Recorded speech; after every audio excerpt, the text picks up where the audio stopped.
Okay, good morning. This morning, I'd like to call this meeting to order.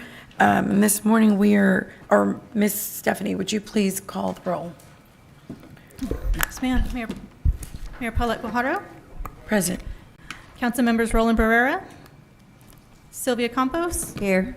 Gil Hernandez. Here. Michael Hunter. Here. Jim Klein. Here. Mike Pusley. He's on the phone. He's in the back. Okay. Everett Roy. Present. Dan Suckley. Here. City Manager Peter Zanoni. Present. City Attorney Miles Risley. Here. Mayor and council, a quorum of the council and required charter officers are present to conduct the meeting. Great, thank you, Stephanie. So this morning, we're here to wrap up our budget workshops. Right. And so I'll let you go and let us know what we're going to hear Okay. first. And Great, thank you, Mayor. Sure. So we do have, this is our final workshop with the City Council, our 7th. Eddie will review with us later in the morning what we did in the past 6 workshops. So we do have today's workshop organized in kind of priority order. We're gonna start with the follow-up from our Monday water wastewater budget workshop. We sent late last night to City Council the same material, but we'll quickly go over it this morning. It's 9 questions that were asked, and we're going to show you the responses. Then we'll have Jeff Edmonds review our CIP program. We have a 3-year short-term and a 7-year long-range program. It's a separate book that was delivered to Council 4 weeks ago, and we'll review that this morning. Then we're going to wrap up the budget with Eddie, our budget director, reviewing the community input that we had from our 5 community input sessions, where about 350 residents gave us input. And then Eddie will wrap up, we'll show you the wrap up or the amendments to the budget that we have collected along the way. That includes input from the community and then input from City Council over the past 6 workshops. So with that, Mike Murphy is going to begin our presentation. You do have in front of you the booklet. The material that's online on the Legisar is not updated, so Okay. I would encourage you to use the booklet that's in front of you. Okay. Yes, And ma'am. also what we're going to do in the spirit of being as efficient as we can, we will allow you to present, and then we'll hold all questions until the end. Thank you, Mayor. Good thank morning, you. Mayor, Council. Mike Murphy, Chief Operations Officer, Corpus Christi Water. So, like the city manager was saying, we've got, there were requests for information as a result of the meeting we had on Monday on water and wastewater. So our team, budget team and CCW team have gone back and looked at the 5.5-hour video that resulted from that meeting and gleaned these questions. So question, and we'll just, yes, sir. So, all right, let's do this. Okay. So that's what I just read. All right, we're on question number 1. When we break down the different classes, we need to define what a commercial user is. And so the answer, the table below represents the commercial class breakdown, which is commercial, church, construction. So construction is, we have several contractors that are working out there that take out a construction meter to do whatever, mostly it's road work, to do dust control, things like that. Enterprise fund is commercial customer. That's other city departments that use the water, obviously. We have hospitals, multi-unit, resident, I think that's residential. Restaurants are not, that would be like a apartment complex, something like that. Restaurants, schools, state use, those are what we consider as commercial accounts. Okay, question 2, provide a map for council identifying where outside city limit customers are. So we've attached that map to the document, and you can see identified. It's a little bit hard to read, but let me advance that slide. So the green dots represent the customer locations. Obviously, the dark black outline is our city limits. And currently, we provide 44 accounts that are outside the city limits with wastewater service, and of those 44, 42 of them are also water customers. So you can see that map there.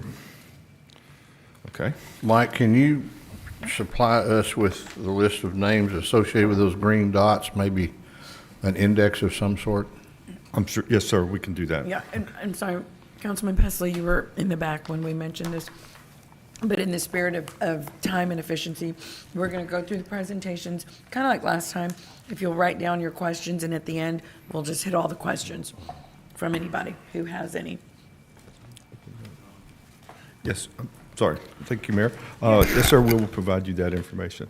Question number 3, this was a question that came up when we were going over capital projects to update our fluoride injection system at Owen Stevens. And so what we had promised was the memo that we sent out, including Dr. Khan's memo as attached to that, is to the reason why we decided to continue this program.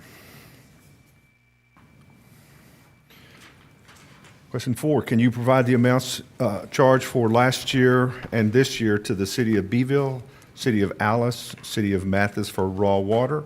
And so below we put the 22 and 23 that we charge them for raw water. They take their water out of Lake Corpus Christi, and it goes directly into their system. So the way this works is these are all raw water contract customers, and at the end of the year, we complete a true-up if the rate is insufficient to cover our costs. All right. Well, I need to keep up here. A little bit off here, so. Okay, sorry about that. I'll get my act together.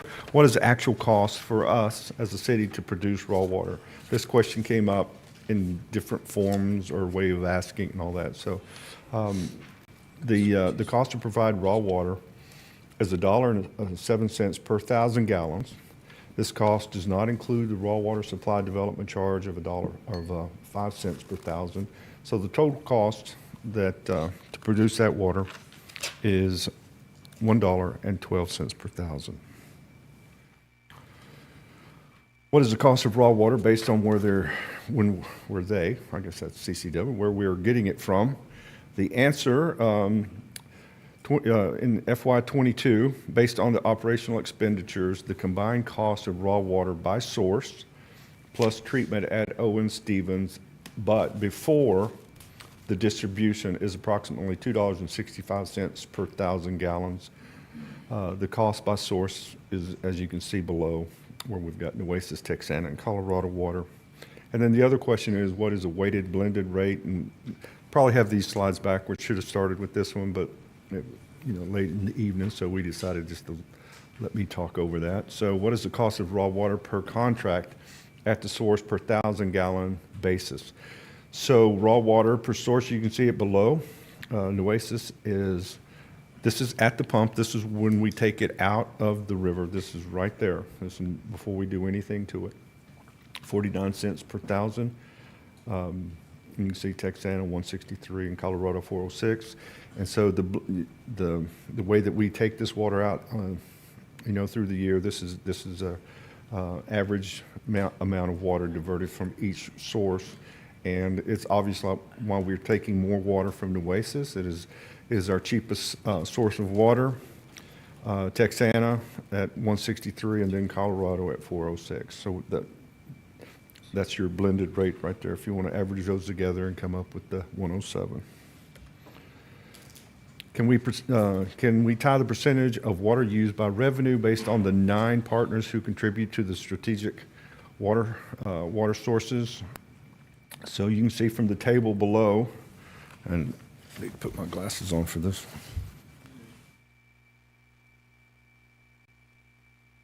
I'm sorry, did I not? Did we what? Page 11?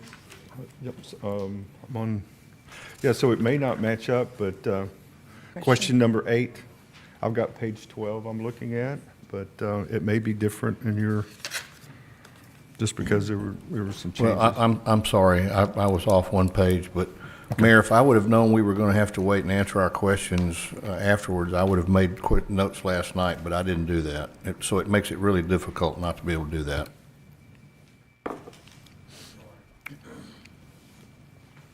Okay.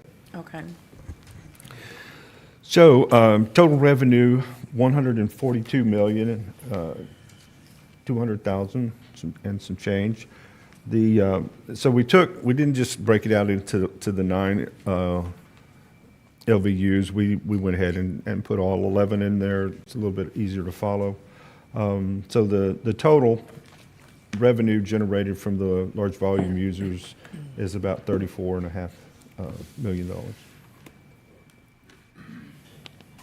Okay, and that equates to roughly 24% of total. All right, question number 9. How much revenue reduction was seen from our rate adjustment recommendations, and what is the increase of fiscal year 24 residential rates? So you can see the table below is the original, or the 23 budget, the original proposed by our consultant, and then the difference there is about 18.5%, or $25 million. And then we go to keep going to the right, we've got the original proposed, our budget from 23, and then our amended version is at 157, 163, which is a difference of 21 million or 15.87%. And below that, we have our wastewater, same scenario, 23 budget, original proposed, and then the difference, roughly 14, a little bit over 14 million, 17.6%. And continue over the FY23 budget, amended proposed. Amended proposed 85.6, and the difference being 4.3 million and 5.36%, which is much. You can see how that has definitely impacted that rate. So all retail customers have an increase of raw water charges. The increase in revenue from all residential customers due to increase in raw water charges is projected to be around $895,000. Okay. And then the question, can you provide a 2-year financial statement for water and wastewater? And the 2-year financial statement is provided for both of the following slides. So it's kind of hard to read this slide, so let me go to mine.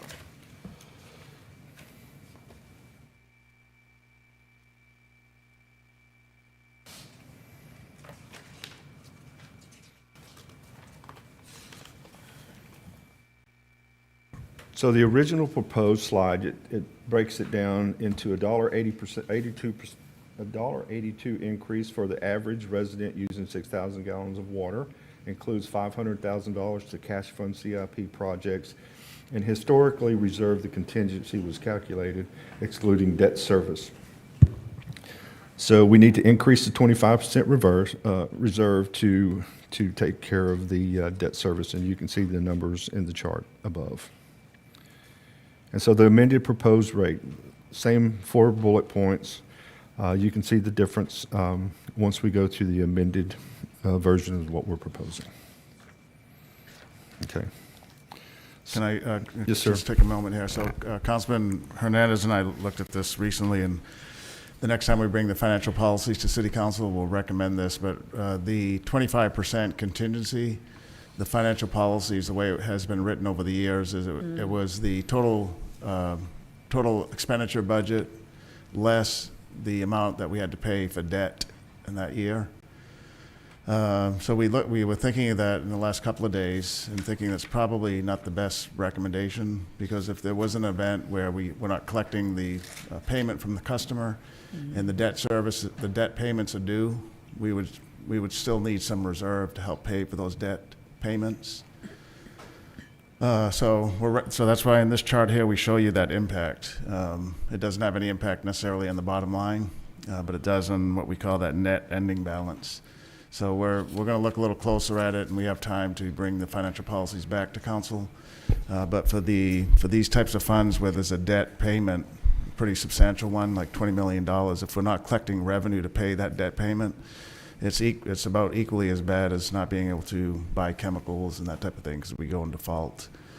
So we want to bring back to council later on, or even next year, that the 25% contingency for these utility funds should include operating expenditures plus debt payments from the pay-as-you-go, from that year's revenues. So when we do that here, we just wanted to demonstrate to you that when we do that in modeling here, the fund balance for the water fund for the 2-year, if you look at the far bottom right, would be 1.3 million. That would be the only amount of fund balance left after the 25% reserve for operating and debt service payments. Okay, Murphy, go ahead. Yes, sir. Thank you, Peter. Okay, so very similar in wastewater, the way that we've got this laid out. The wastewater original proposed is a $2.39 or $2.39 increase for average residents with 5,000 gallons. Includes a $2 million to cash fund CIP, or $2 million to cash fund CIP FY24, and $5 million in FY25. Historically, reserve for contingency was calculated excluding debt service. The need to increase 25% reserve for contingency is to include the debt service. So you can kind of see how that breaks down. Very similar what the city manager just described for water. So the amended rate is going to be down to $984,000. This is a 0% or zero. I guess that would be zero increase for the average resident with 5,000 gallons. Includes $2 million to cash fund CIP in 24 and $500,000 to, I got that right above, $500,000 to fund cash reserve in FY25. Historically, reserve for contingency was calculated excluding debt service. The need to increase 25% reserve for contingency is to include the debt service. Okay. So I'm going to ask Reba to come up and go over this next slide. This is something her and the consultant were working on together. Oh, sorry. There you go. Good morning.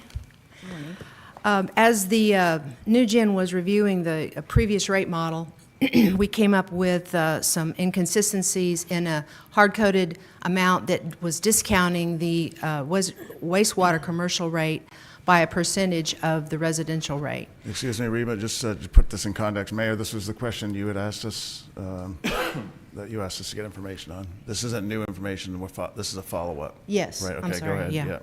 So what we did is we went back and estimated the amount of revenue that particular discount would represent, and that's what this slide does. So over the fiscal year 21 through 23, it's estimated to have been about $21 million.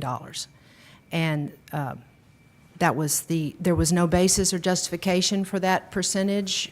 We did a lot of research on why that may have happened, but that was the information that I think you requested, Mayor. Thank you.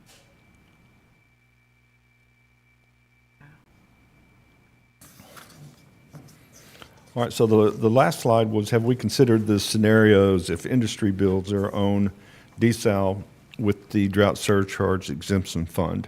And so we have not done a thorough cost analysis, but we have had several conversations with some of the large volume users, more specifically Flint Hills, and they did take a look at this at one time. I think it was about 10 years ago that they had told us that they and other of the large volume users had looked at creating their own desal facility, but as they did a deeper dive into it and analyzed the several scenarios that would go with constructing a desal facility, including redundant water and all that, they felt the best way to do this was to let the city handle the desal part of it, and they would remain as customers of ours. So. Oops, Okay. sorry, I want to do that. So that gets us through the questions that for additional information, provide council. So Okay. that is the end of the presentation, Mayor. for Thank this. you. Thank you. Councilman Pusley. Mike, going back to I'm sorry, I didn't write down the pages, the information you provided about, and I asked you about the map, so Yes, if you sir. can get an index We will. for the map. We will. But on our raw water charges, okay, page 8 is where it starts. So we're charging Beeville, Alice, and Mathis $1 1,000 gallons for raw water. Is that correct? That's correct. Okay. But if we go over to page 10, it shows our cost of raw water, and you have the three sources there. If you just take those three and add them together and divide by 3, our average cost for raw water is $3.16 a thousand.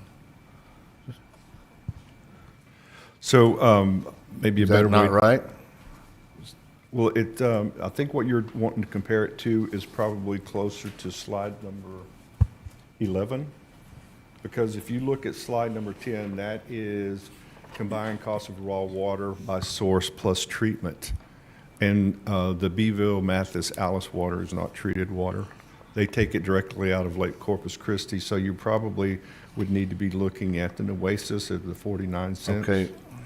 But there would be an upcharge to that for Choke Canyon and Lake Corpus Christi and the maintenance of those. So what did you say the cost was per thousand for just raw water? So the cost per thousand is, I believe it's $1.07 per thousand, and then it's got the raw water markup on it. So it But these costs are- us $1.07 Yes, sir. to produce it, but we sell it for $1. These are contract customers, so I believe maybe Reba can come up and describe what the true up at the end of the year represents, so that this all kind of squares up at the end of the year based on their contract. So let me go back to. Shoot, sorry. There we go. There you go, Reba. As Mike mentioned, these are raw water contracts, and Beeville, Alice, and Mathis pay a composite cost of untreated water. And for Beeville, it's based on the city fiscal year actual costs that the previous year. And for Alice and Mathis, it's based on the budgeted cost. And it includes particular line items, and they outline that in the contract of how it's calculated, divided by the number of gallons, and then they take the lower of the composite cost and the stated raw water costs for our contract customers. They take the lower of it. And so for the 2 years that were on that slide, those were the lower of those two calculated Okay, costs. so let me just try to summarize that. Are we selling the water to them for less than it costs us to produce it? They take it directly from the source, so there's probably not as much cost to us. But all I know is that that's how their contract says to calculate their cost. I think the answer is yes, isn't it, Reba? Based on what you said? Based on what you said, The answer it's is costing yes. us more to produce it than what we're getting to sell Right. it. Councilman, I would submit that that's right, what you just said. And what we said earlier this week is that we know the contracts, as numerous of them are complicated, inconsistent, and don't favor the city. They're not to the advantage of the city. Well, and many of these contracts may have been drawn up back when we didn't have a water problem. I don't know. Probably, I don't know how yeah. old those contracts are. Yeah. They're very, very old. So what Yeah. we said on Monday, just I guess the point I wanted to make is we know we have to look at these, and we're going to bring those back to city council this fall. Okay. After we get through this. Right now, the goal is get the rate equity established, get some explanation on how we're setting rates, which we didn't necessarily have from some hard coding and irrational basis. So that's step one. Step two is let's look at all these contracts, what we can do about them, what we can't do about them, and that's going to come back later this fall. Okay. All right. Yeah, I just, no matter what we're doing, I don't care on which level it is and what contract it is, we can no longer sell water to anybody for less than what it costs us to produce it. I would agree with that. Okay. Okay. Sorry, I'm trying to, okay, go into page 13, can you a little better explain the paragraph down at the bottom about the increase in raw water charges for residential customers? Is that going to be built into the 90-cent increase that we're going to charge Yes. residential customers this year? Yes, sir. So in the presentation, I believe it was 92 cents per thousand with the 5 cent per thousand for the raw water supply fee. So they got it up to 97 cents. So it's the same thing. We're going up to 97 plus So 15. I brought my utility Yes. bill here. That's it. And so it's got RWCA, is that raw water something? I don't know what the CA stands for. And it's 97 cents a thousand gallons. So we're gonna raise that to $1 what? $1.12. So, so the raw water is 97 cents, which includes a 5% fee for 5 raw cents. water development. Yeah, not 5%, 5 cents. 5 cents, I'm 5 sorry. cents. Thanks, Peter. And so it's going to go up to $1.12. This year is what we're proposing. Okay. And that's how you get to the 895,000, and that does include that 5 cents. Okay, and are those charges included in the 90 cents that we're going to up people, or is that over and above the 90 cents? Yes. No, it's within it. It's within the 90 cents. Okay. So, within it. yeah, so you're yes. Okay. All right, jumping over to page 15 and 16, your reserve for contingencies, Mike, for water and wastewater. If you total those two numbers together, the 27 million and the 15 million and change, that's over 40, a little over 42 million, almost $43 million in reserve, right? And you still have money plugged in there for debt service. So those are completely unencumbered fund balance numbers. Is that correct?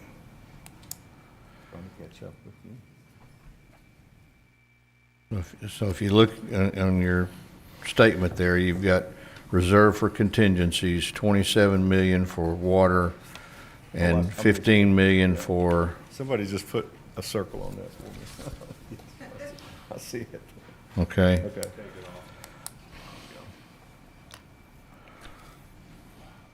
Okay.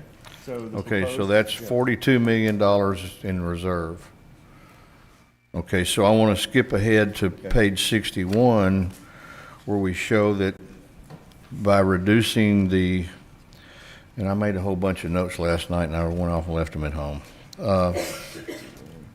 where you show the water decrease to, by cutting it from your original proposed $1.82 Right. to 90 cents is going to reduce your revenue by 3.6 million. Right. So that's a 92 cent differential.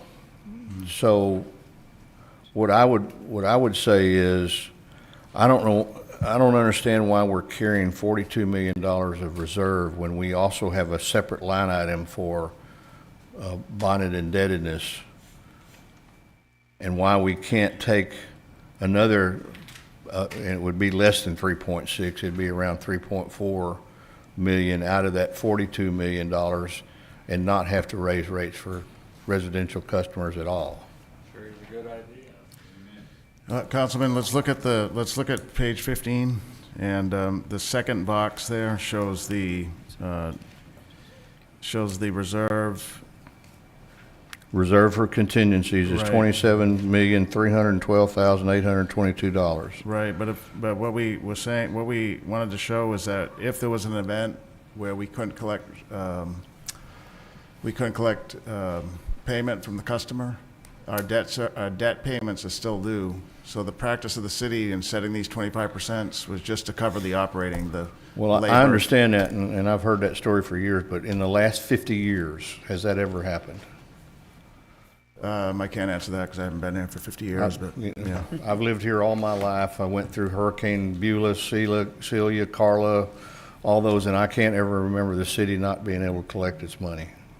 Okay, this is, it's a policy of the council or the community if we want to be, Well, the prepared $38 because- million still gets you over 25%.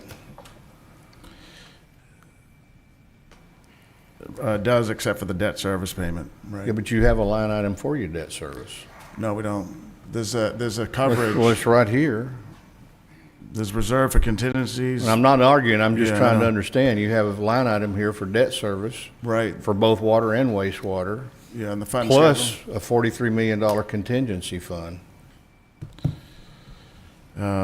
Right, we do, but what we're saying is if we can't collect the revenues because of a catastrophic event, then we don't have the cash to pay the debt service payments, the biannual payments. That's what certificates of obligation were designed for.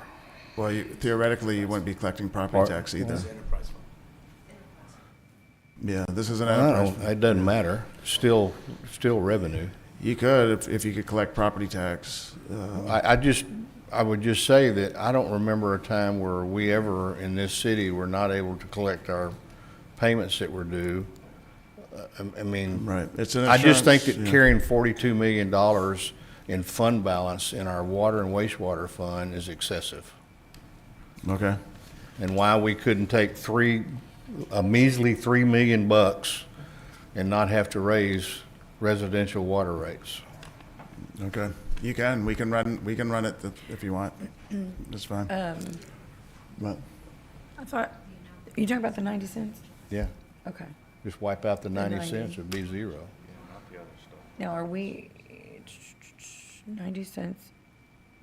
That 90 cents Raw brings water. you just a little over $3 million in revenue. is that accurate, Reba? The 90 cents is $3 million?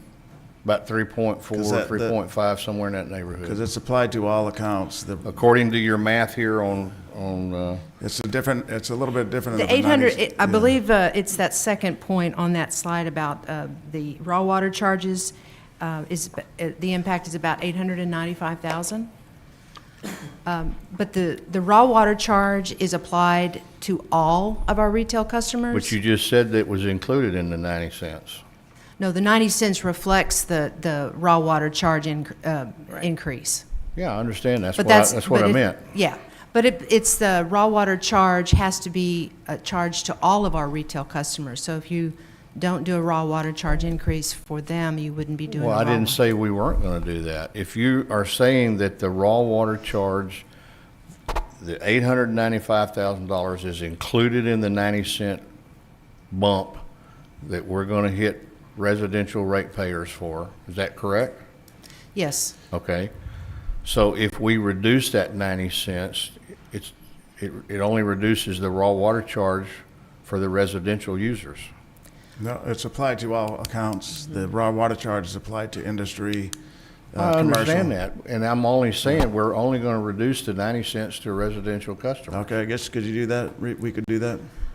as I understand the fee schedule and the rates for the raw water charge, it was always to be used for all of our retail customers. We'd have to look at the ordinance, but I believe it's a charge to be applied to all retail customers. And we've never come across a situation where council has wanted to not charge one of our retail customers a raw water charge. Well, but I think he's saying we would be charging, but we'd be paying it with the Fund the fund balance. balance, if you look at it that way. But That's I the get what same you're thing, saying. You're yeah. saying don't, is there a way? It's the Maybe, same- No, I think what we're saying is the raw water charge is charged consistently to all customers. Right. No, Depending, I understand that. right, and so if we have one customer class pay it, two customer classes pay it and one not, it could be challenged. It's not an equitable rate charge. I You can. don't know that that's correct. mean, I it's- think that okay. if we're paying it out of fund balance, that we're honoring the contract, so what difference does it make? We're not look, yeah. I'm not gonna argue the math with you guys. Y'all can go back and figure the math. All I'm saying is, I think it's excessive to carry $42 million or almost $43 million in the fund balance for water and wastewater. okay. Let's look, look into it, Reba.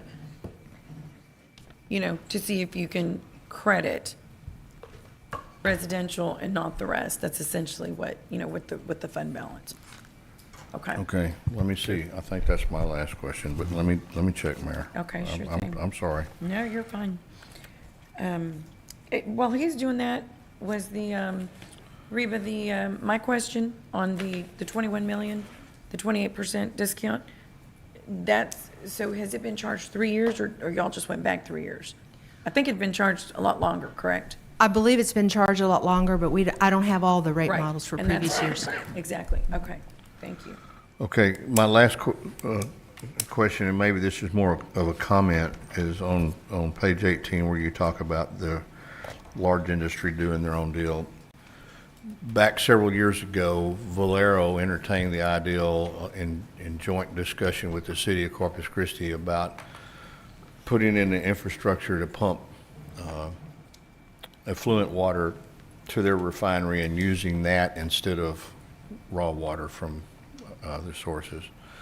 And they spent, according to them, they spent $5 million putting that study together. And at the end of the day, the city decided they didn't want to do it because they didn't want to lose the revenue that that was being generated by selling them water. And you may have been here when that happened. I don't know. But, and so have we ever thought about that again? I know we've talked about it a little bit, Mike, and I know y'all pump, what is it, like 20 million gallons a day of effluent into the harbor? Something along that? About 30 MGDs in all bodies of water, right? The discharge from 6 treatment plants is about So 30. we're taking 30 million a day and pumping it into different water resources. Right. Right, discharge into bodies of water to include the Ship Channel, the Oso Creek. the And I Bay. know that in some cases gives us a break on having to release water Right, from our reservoirs. right. But have we looked at, So, Councilman, we've had about 4 or 5 meetings with large volume users since January. Yeah. We're meeting with them consistently, almost every month. And that's when, just a side note, that many meetings ago, we talked to them about looking at the rate structure, contrary to the saying that they just found out about it.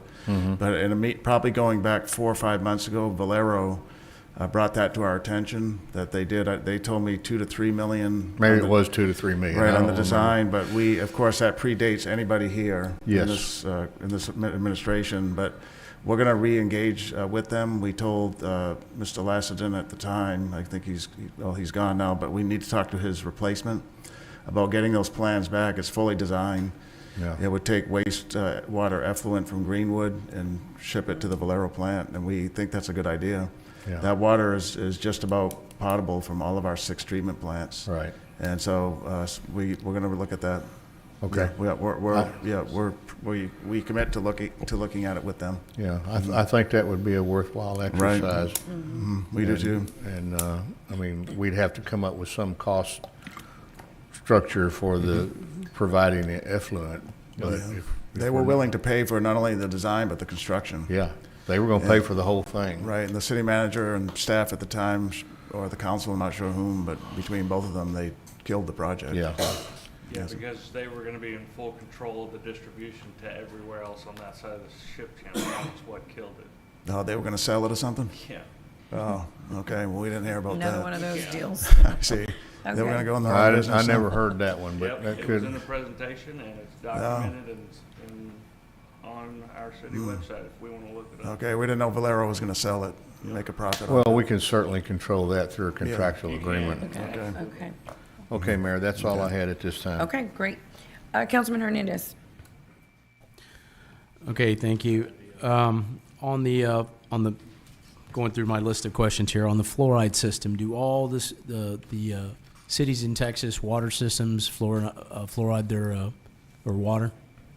I don't think so. Drew? Good morning, Drew Molly here. Most cities do. Most cities do. There's a couple that don't. Houston, for example, is one that is not fluoridating. If Seems you like look, a pretty significant sized city. it is a pretty significant sized city. There's a little bit of debate right now as to, there's cities around the country that are deciding not to fluoridate. There's some systems that actually have too much fluoride in their water and they have to remove the fluoride. I think what's interesting here is we're fortunate in that we do have a background fluoride concentration in our raw water. So generally, if we're not fluoridating, we typically have about a 0.25 to 0.3 milligram per liter concentration. I think that's because we're at the end of other cities' systems, right, in terms of our raw water. No, I mean, I think it's generally it's a function of there's a, it's a naturally occurring constituent in the water. So depending on, where you live, you might see more or less of naturally occurring fluoride in your water. Okay, I just say if we don't have to spend money on something that and I go back to this on our debt, and goes to my next question. Where are we in terms of identifying how much debt we're actually going to be carrying in any one of our enterprise systems? What's our maximum debt? Because I'm looking at our debt on page 119 of the budget, proposed budget. You have $34 million going to our, our debt, transferring to debt, utility system debt fund. And then you have Mary Roads Pipeline 2 debt of $8.2 million. And you have Lake Texana Pipeline of $7 million. That's a lot of debt. So, and to that point, you're already talking about having more contingency just in order to cover your debt. Well, what's our maximum debt that is acceptable for our system in any one of these areas? Water, wastewater, stormwater. How much of a percentage of the overall budget is acceptable? Councilman, we're going to show you later on slide 34 of the PowerPoint presentation with our financial advisor that currently, and this is not just the two utility debts, but all of our debt is about 19% as a proportion of our GO debt. I guess that's on. Right, but I'm different talking analysis, about, but yeah. in terms of the amount of debt Right. assigned to our water department, our water budget is much higher. Right. Yeah, I'm not sure if did we answer that question, Murphy? I don't think we did that. No, one. we didn't. We did not answer that Yeah. question. I think what Andy had mentioned in our presentation Monday is he did not have, every municipality is different, I think was his original answer, but he gave you an answer on, the private sector company that he does rate models for, he had said that it was somewhere in the 50-50, 55-45 split. Is what was the traditional carry, but we can. When you say private utilities, I'm not sure that I'm aware of any private water utilities. I'm not sure he was talking about. Are we talking about water electrical utilities or electric what? utility? He does work for others too, but he was just trying to give you a number that you could kind of compare it to, but he didn't have that for municipalities. But I think we could check around. Okay, that might be something to look at. What do the water systems have? Yeah, we could do that. We and how much typically is a look at the percentage seven systems above us and see. And this will be probably something we put in our budget policy as to how much debt is acceptable within our enterprise funds and our Yep. I guess our general fund as well in terms of taxpayer funded debt or taxpayer supported debt. The also, if you're looking at the 25% contingency, maybe I misunderstood this, but are you wanting to remove the requirement to take the debt out and just say 25% of the entire budget, including debt? Right. Including the debt service payment for that year. It's in our, remember you and I were looking at the fund schedule, you and I were deducting it. Right. But as we thought about, there's no other contingency reserve anywhere. It's transferred to another fund that makes the payment, but there's no big fund balance. There's no fund balance in those funds. So it got us to thinking that with two big debt service payments due every year, like your mortgage payments say, if your revenues aren't coming in, you can't make the payment. So we thought that's equally something we should protect. I think we need to have both of those policies in place at the same time because you could get out of control with your debt. I agree. And then it directly leads to your contingency and how much you're going to have to keep aside. So yeah, agreed. No doubt there. Okay. No disagreement there. In terms of raw water, I wanted to kind of ask about the Beeville, Mathis, I guess what's the other one? Alice. I guess those contracts were put in place when our only water source was Lake Corpus Christi and Choke Canyon. Now, if you're looking at the water, raw water cost for that one, I guess for this year, it's 49 cents. So if you're looking at it from the direct source and not our weighted average of all water expenditures, that's when those contracts were put in place. Does it include the 5-cent water surcharge that are being charged to Alice, Beeville, and Mathis? No, they do not. They do not pay for the raw water supply development surcharge, and that's because of their contract does not allow for it? The contract specifies the costs that they are to have their raw water charge or composite cost based on, and it does not include that raw water supply development charge of 5 cents per thousand. That came about after these contracts were set up. Okay. And I guess we'll have our attorney kind of explain that at some time in the future, right? Right. Okay. We'll be back to council later this fall on that. Okay, so looking forward, and you did not include the information on the other ones like Violet Road, San Patricia Municipal Water District, and what they pay for raw water. And I don't believe they get it from Lake Corpus Christi and Choke Canyon. Is that correct? No, they do not. They get theirs from either from the Mary Road Pipeline, like San Patricio has. They get water from MRP, and they also get water from Nueces. And what was the proposed charge for that water? San On Patricio. page 117 of the budget presentation we did on Monday, the raw water charge for San Patricio, South Texas Water, Port A, and Violet will be 102. And the San Pat and South Texas Water rate will go to 174, and Port A and Violet will go to 241. Okay, and so their water doesn't come from Lake Corpus Christi and Choke Canyon, it comes from the Mary Roads pipeline, which our raw water cost for that water is much higher, right? $1.63 from. I'm not sure that all those entities get their water from the Mary Roads pipeline. Do they or not? They come from, well, I know San Patricio and South can you Texas give me the Water takes a breakout? lot of it from the plant, directly from the plant. Can you give me the breakout as to where they get their water from? That's fine. Answer that question. That was the point I was trying to make. It's gonna be one.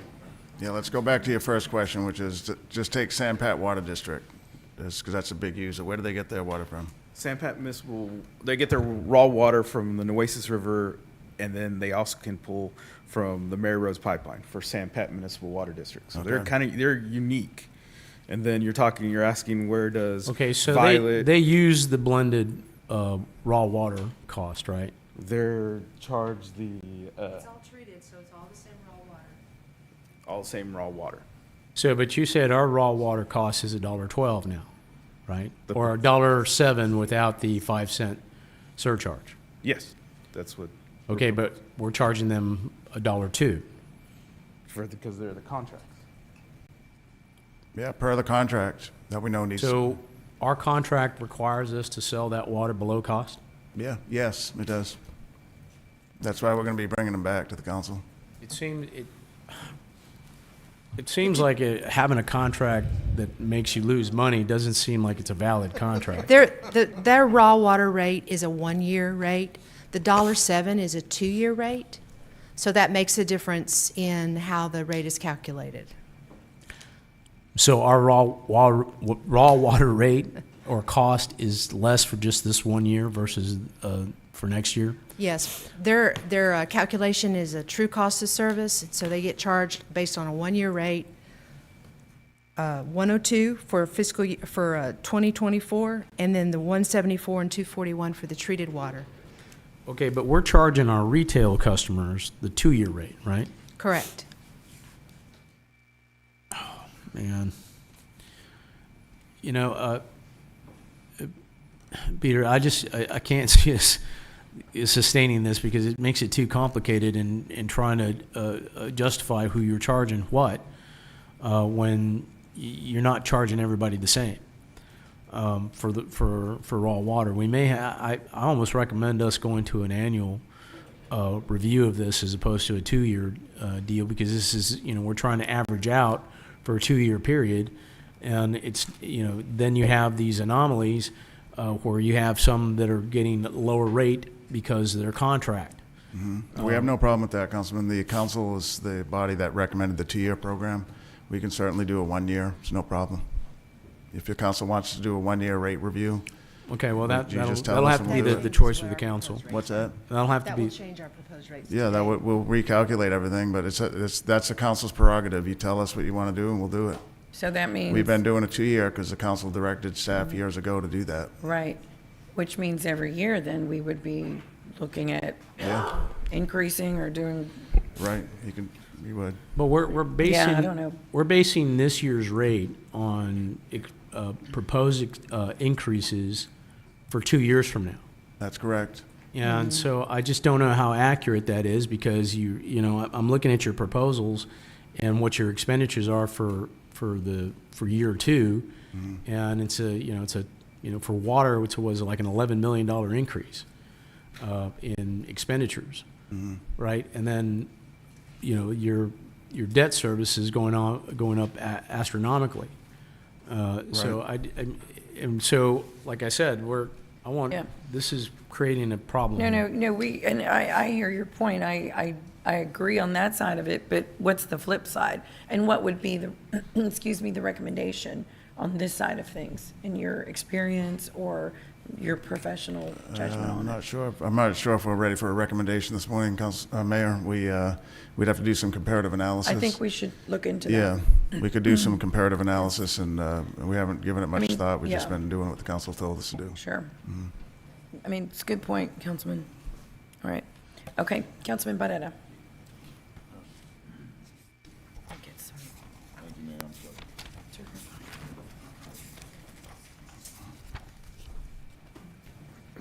Thank you, Mayor. Okay, let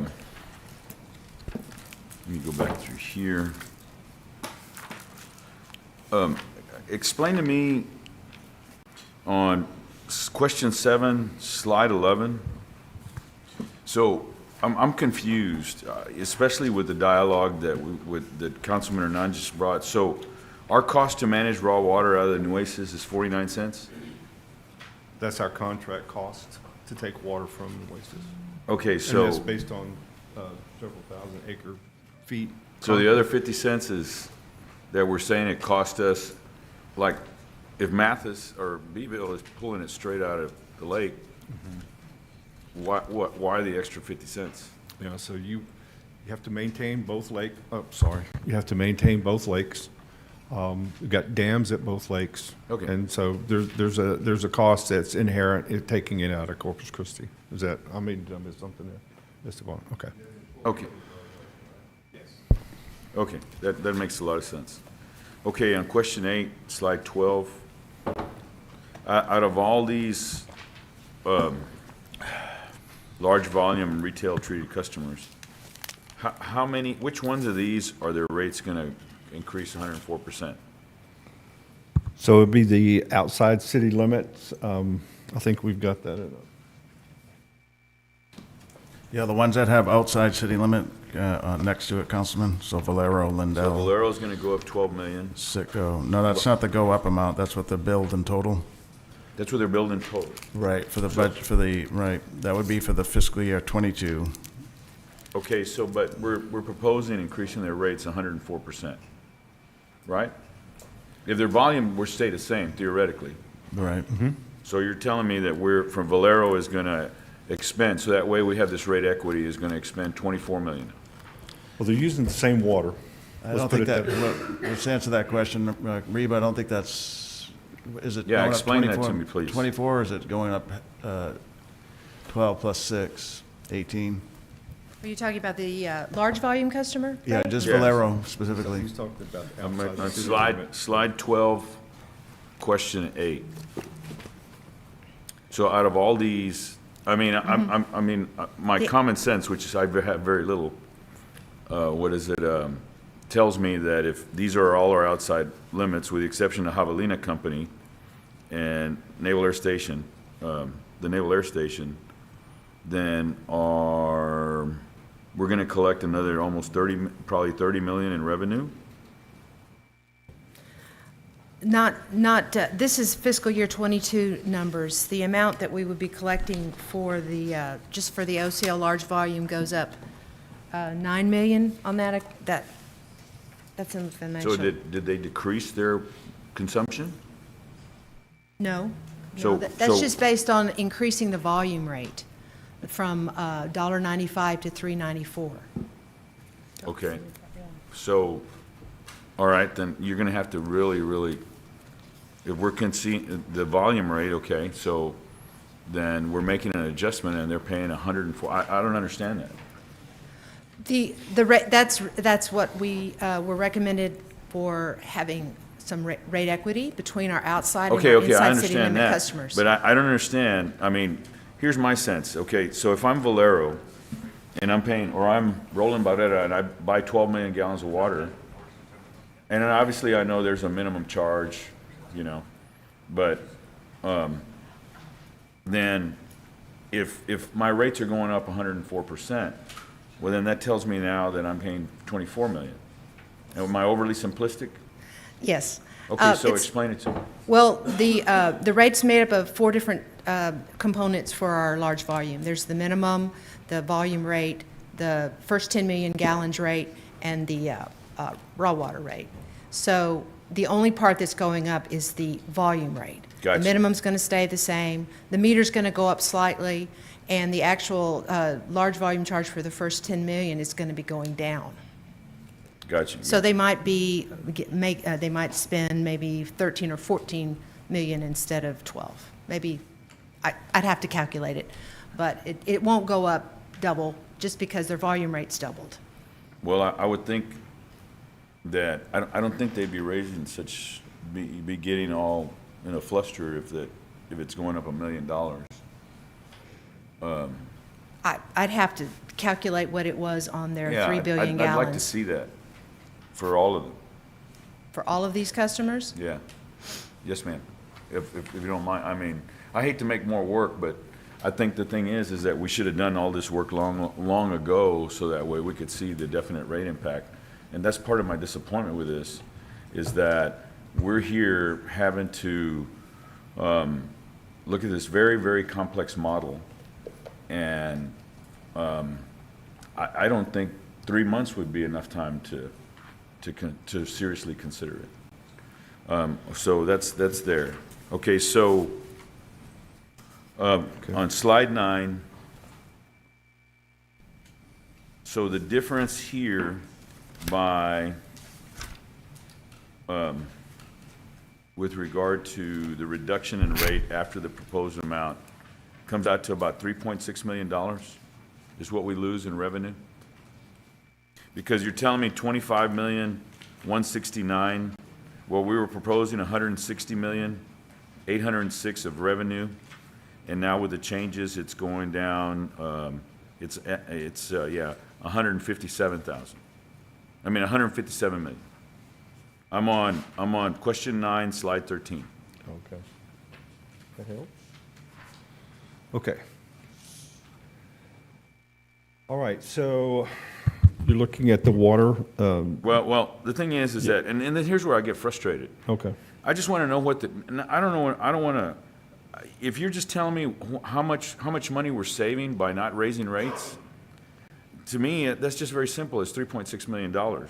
Not this extension of all this. The budget was 135,637,000 and some change. Originally, we proposed 160,806,000.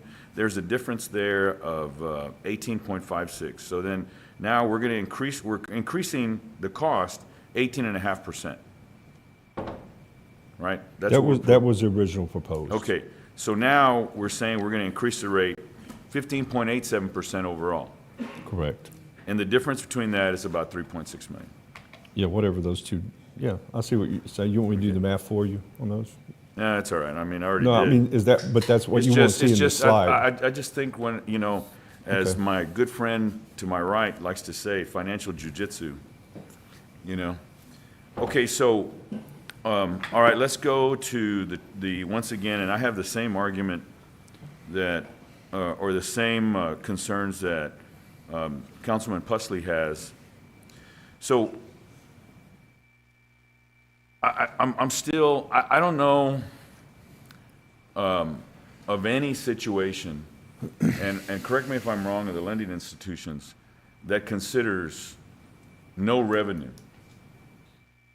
I mean, zero revenue on a situation in order to cover debt service.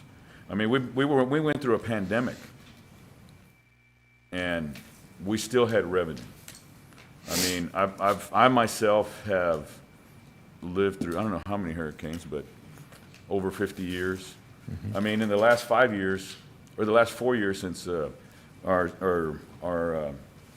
illustrious city manager has been here, we've been through a pandemic, a hurricane, what is it, a winter freeze, what is it, 100-year winter freeze, and where no one had water, and what is it, and in addition to now a tropical storm. And it seems like the revenue still kept coming. So I don't understand the logic behind, I mean, you're gonna have to help me, Peter. Councilman, it's, the recommendation that we're making, and we're open to council's changing it. It's not a problem. We're just giving you our best professional recommendation. That's, So explain it. if I can finish, that's backed by our financial advisor. Right.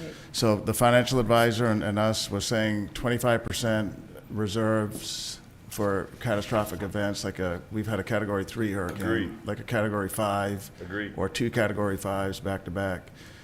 Agreed. We're saying that's a good thing to do, to be prepared. If the council doesn't want to have that reserve level, no problem. We'll reduce it. Well, I'm asking you, you still haven't been able to convince me. Okay, no problem. No, it is. It is. I'm just asking you to convince me. Can you elaborate further? I just did, well, my best convincing was what I just said. Oh, which is- okay, well, I'm yeah. asking for more. Okay. Because I respect you and I want to give you the benefit of the doubt. Okay. You're a highly trusted professional, all right? Okay. So I'm asking you to give me a situation anywhere. I mean, you were in San Antonio for 22 years. Was there an opportunity, was there a time at any given time there where revenue was uncollectible? Where revenue's what? Revenue was uncollectible. That's what we're preparing for Right. if we can't collect revenue. Well, San Antonio is not by the coast, so that's one difference. But Councilman, all we're saying is to be best prepared, and that's not even being best prepared. I have a report here from Moody's that says that when you look across the entire U.S., a lot of these utilities have over 300 days of financial reserves. I can share this copy with you. So it's just a judgment question. We're recommending 25% in financial reserves for catastrophic events. I agree. Okay? I agree. So I agree 100%. So, but I'm just trying to capture this hypothetical situation of no revenue. Yeah, so you can look at Katrina We're when not it hit saying New no. Orleans. We're not saying no revenue. We're saying Yeah, well, a I mean, decrease in revenue, or If I could, okay, go ahead. look at what happened in New Orleans when Katrina hit. They had zero revenue coming in, but they still had, and the other thing that happened in that catastrophic hurricane was they lost the majority of their workforce. And so you have to, that would be one good example of how you would use this reserve fund. God forbid that ever happened here, but it could. Okay, I mean, I and think that's what we're trying to say. It's highly probable. So how did they handle it? Have we reviewed that? Has Yeah, so- WellNet reviewed that? Has our financial advisor reviewed that? Well, I'm asking you. You're in Yeah. charge. have the financial advisors? I'm asking you. Well, they're giving you our best guess. I don't know how to Okay, answer your okay, question, I'm other than if you don't want that insurance No, policy, you don't have to have it. All I'm asking you is to tell me. You're asking me. I've had it happen. So if this has happened to me personally, when I was in the city of Greenville, we had an ice storm where we shut down everything, pretty much everything, for weeks because of the damage. Okay, I'm an insurance guy. I have to deal with risk all the time. Yeah, You know, you can't predict cancer. yeah. All right, you can't predict reasonably. If you go on a very low level, you can predict a heart attack. All right, but then you have to I don't look see at. what that. Well, got here, to do if with you'll what let we're me doing. finish, sir. Okay. What is Well, it? you didn't let me So we finish. have some actuarial determination so that way we can make good decisions. Okay. And so I'm asking if we've done the due diligence to calculate that. I can speak of any situation at any time Yep. on a testimonial on any type of one instance that happened one time somewhere else. Okay. But then the reason we hire trusted professionals is so that way they can determine that analysis based on that hypothetical situation and the level of probabilities. Okay. And right now I'm hearing that we haven't determined the level of probabilities. All we're determining is just anecdotal information that it happened once to me. And that's not Yeah. science. That's not scientifically sound as far as I'm concerned. So, and I'm sorry, I Well, just as have. an insurance, what would you do? How would you calculate this? Well, I can tell you that what we do is we determine all the probabilities, the way underwriter goes, and they get an actuary involved. Okay. Now, it's a different perspective, so that's why I'm saying, has that been determined to, number one, if we're going to compare us to Katrina, well, then what is the example of which they did? Because they're thriving right now. They're doing well right now. You know, right. Thank goodness they had that reserve fund to That's help right, them get that's it right. through. And what Yeah. was that status? Do we know? Have we examined that? If we're trying to paint Yeah. a hypothetical situation of doom and gloom, then let's go and look at the not doom and doom gloom and gloom. situations. Okay. Well, we are. If we don't have zero revenue, you're. Yeah, I mean, I've comparing- heard that a couple of times now from council that I'm coming up here presenting doom and gloom. That's not my intent. My intent is to try to be as professional as we can and give you, like the CM is saying, you want our professional recommendation, this is it. Right. You don't have to take it. Now, as far as going back and doing the probabilities with the I'm bond- just asking you to substantiate it. And right now, I'm not satisfied, obviously. Okay. Obviously, I'm not No, satisfied. I clearly get that, Thank that you. you're not satisfied. Thank you, Murph. I So, appreciate that. No, you're welcome. Oh, okay. And now, so that, then, and that's my frustration that, once again, we've got, when does the budget need to be approved? The 5th of September, so we can get the tax assessor collector, the tax rate. Yeah, so that's, Doesn't have, really, we have a few weeks after that, but being mindful of his request, we got to get the tax rate in by September 5th, but we could do it another week after if the council wanted to.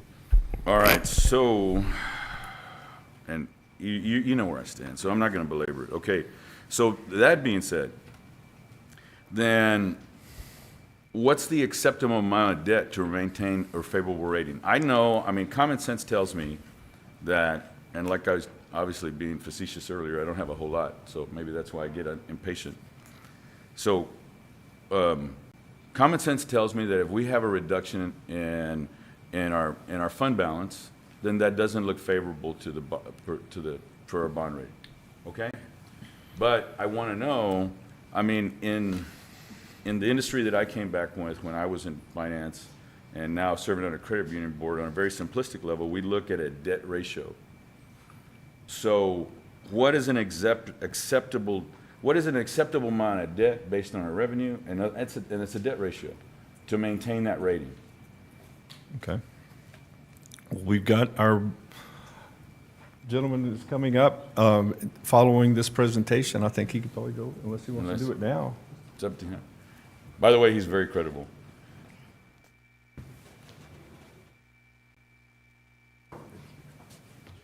Honorable Mayor, members of council, Mr. Zanoni, thank you for having me here this morning. For the record, my name is Victor Quiroga with Specialized Public Finance, and we have the honor of representing the city as your financial advisor. So with respect to the utility system, and let me just back up. I did have the pleasure of watching the Monday's workshop for 5.5 hours. It took me a couple of days, but I got through it, and I commend y'all's stamina and everything. But Do you use popcorn? I'm sorry? Did you have any popcorn? No, it wasn't popcorn worthy yet and stuff. So, but I think with the overlying issues I see here, and again, let me preface that I'm not a rate consultant. I'm not a rate expert. I'm not a water utilities expert. I don't know, what the commodity prices are for chlorine and everything like that. But so my role as financial advisor is to help you borrow money at the most cost-effective rate possible to address your capital needs, which we know it's pretty extensive for Corpus Christi Water because from our understanding of getting engaged here is that you have a good amount of deferred maintenance. You have to continue operating your capital. And then also we're in a situation where we're needing to find alternative water sources as well. So those are all pretty significant capital expenditures when you look at it as a whole and over time. So what we look at as your financial advisors when we're going through that process is how do we present the city in the best situation possible with the rating agencies and most importantly with the bond investors. And so the question is what's the appropriate debt level to be at without impacting the credit rating that we currently have, which is strong for a utility system at a AA minus or AA category range. And so looking at the utility system, we look and we have promises with the existing bondholders. So the way it works and the way there's a flow of funds that we committed to the existing bondholders. So what they see is that, they see that you have gross revenues coming in from your collections. Under the bond covenants that we have with the bond investors, they first want you to make sure that you're operating an appropriate system and operations. After that, we come up with a figure or dollar amount called net revenues. So we have the gross revenues, we take care of our operating system, make sure everything is fine, because they want you to maintain an operating system because they know that's the only way they could get their bonds paid back. So then we look at a net revenue amount. And so that's what me as a financial advisor, we look at it on an annual basis. We see, okay, what's our net revenue amount now and what is it potentially going to be moving forward? We also look at what our existing debt service is right now, the existing debt that's supported and secured by utility system revenues. And so we look at it more as a whole and we look at bottom line figures. So after that, we promise the bond investors that our net revenues are going to be at least 1.15 times the annual amount of debt that we have. And so that's kind of our threshold. That's our ratio that we use. So to put in perspective, let's just say I have debt of $1,000 a year. I have to make sure that the money I bring in is going to be at least 15% above that. So okay, that's an excellent answer. I appreciate that. I mean, kind of took you a while to land the plane, but yeah, I'm sorry, I can't talk a lot. No, it's okay. It's okay because you're giving me very detailed information that. So it's at least 115% of whatever the bond is. Yes. Okay, and that our net revenue needs to be at least 115% of the debt service. Correct. Yes, sir. That's a very, very calculatable factor. And how is that? Oh, go ahead, Victor. I just wanted to repeat that to make sure I was clear. Okay, no, thank you. And I'm sorry, but kind of wordy. I just want to give you the background and everything, and just overview.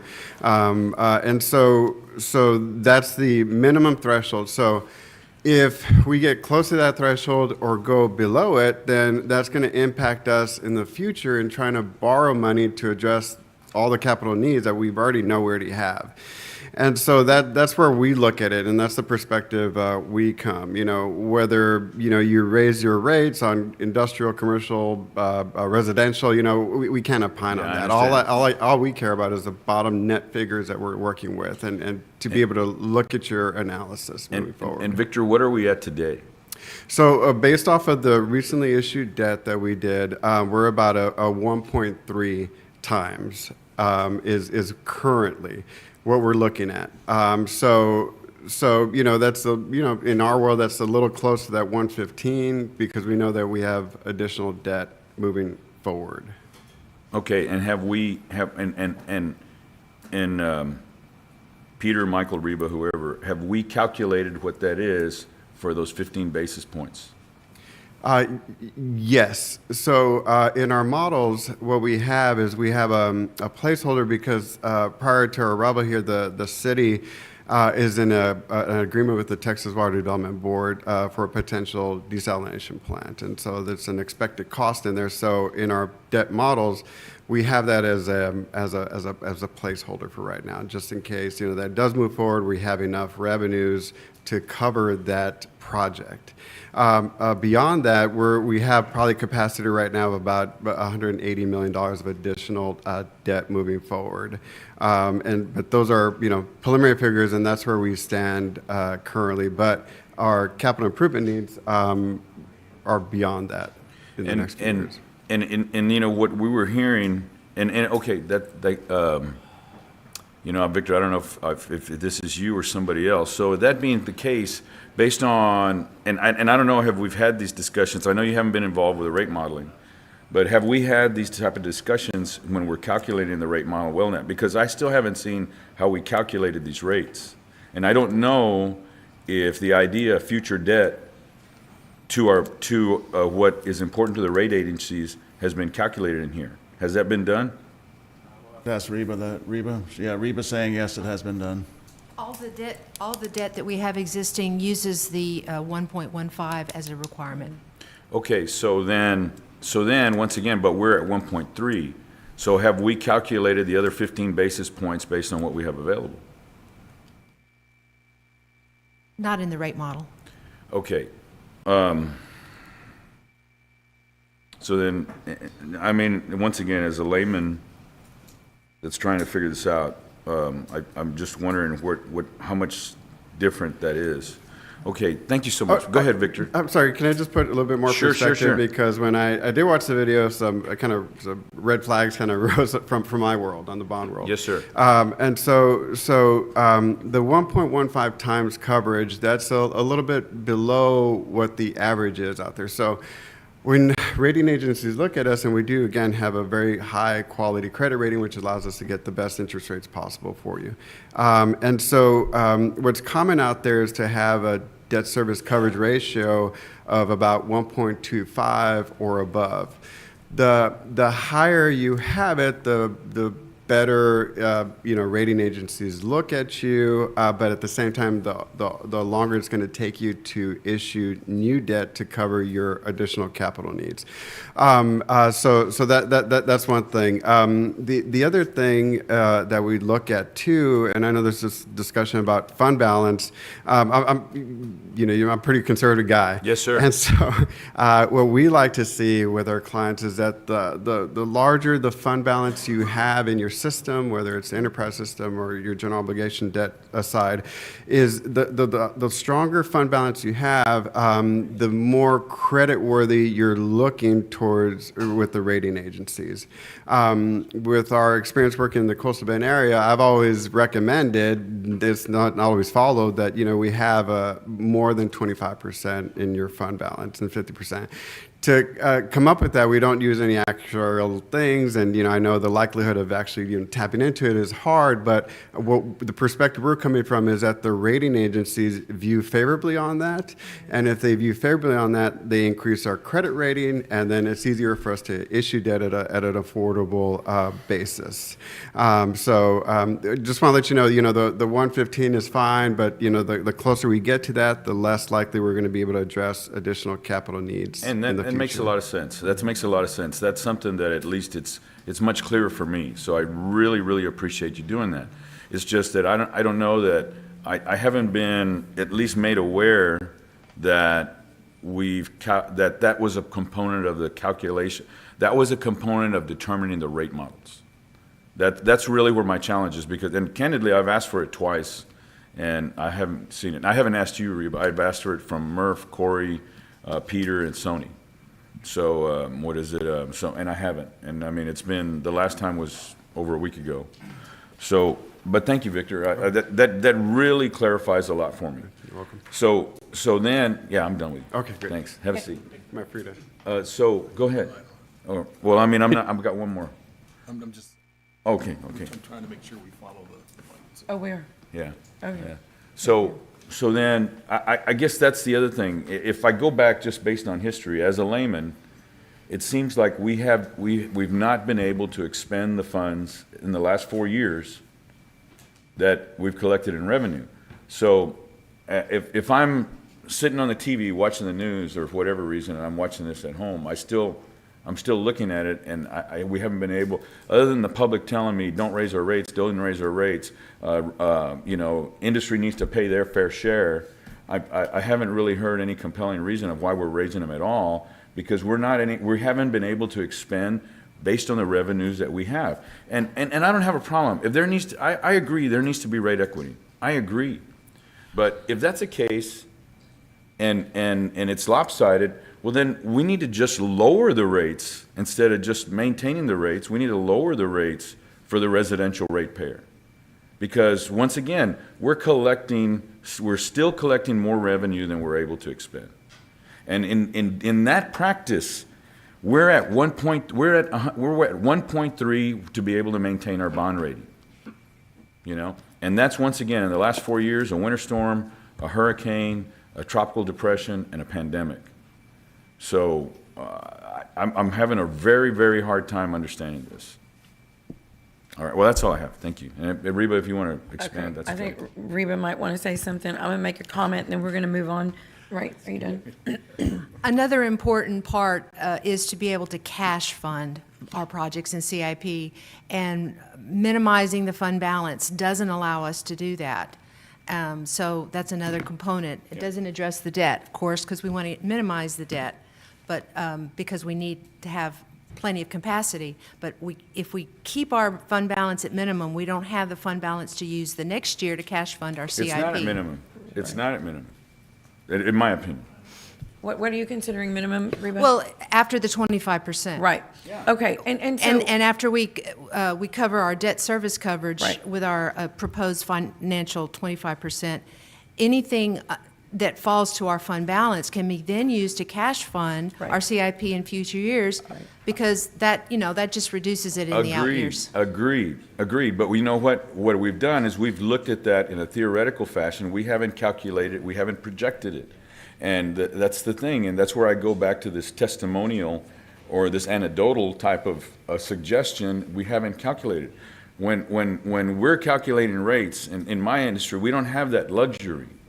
And because the thing is that, same thing when we're dealing with the public sector, you know, Corpus Christi is in a very good, well, anyway, I'm going to get off my box. Okay, all right, so, but I guess I just want to, and there you are. Victor's over there. We're going to move on because I know we've got a lot of lights on, but to wrap what your point is, and I understand the councilman's point. He wants specifics on how things are calculated, and I understand that.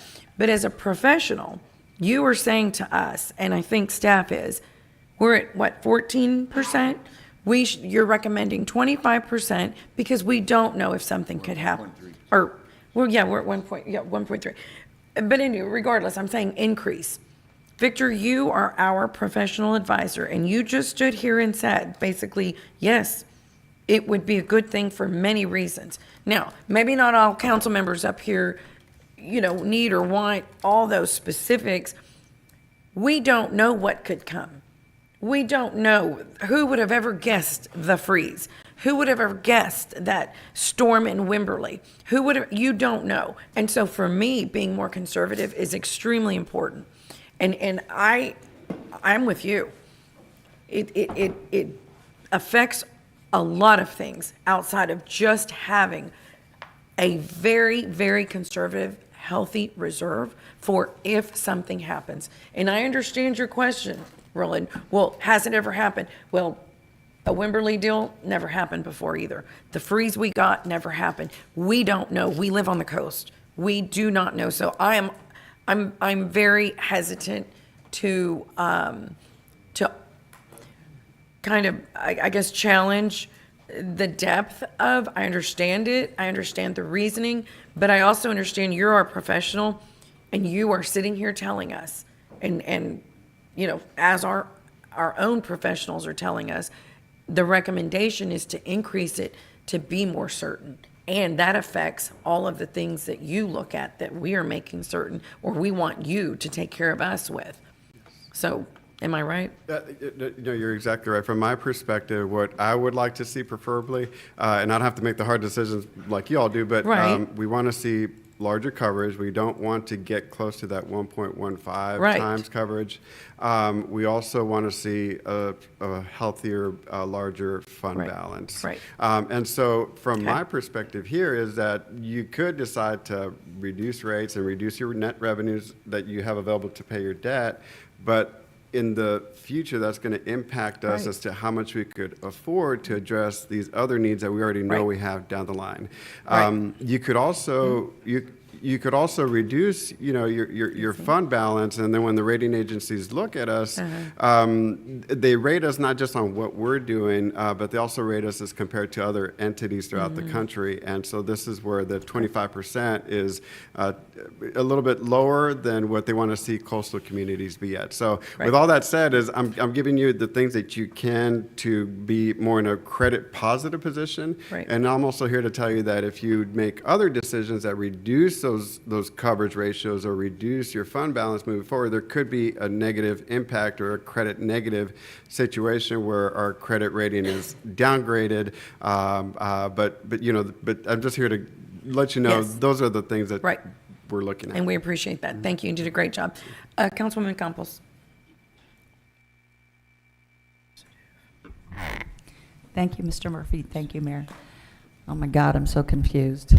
I'm sorry, but I really deal with, I'm common sense. I just like, what is it costing us? It doesn't matter for me, if we're getting it from Oasis, from Colorado, because at the end of the day, we're the ones that have to cover the 500,000 customers. And if it's, somehow we stop the water flow, something happens with Mary Roads, we're going to have to, get the water from our other sources.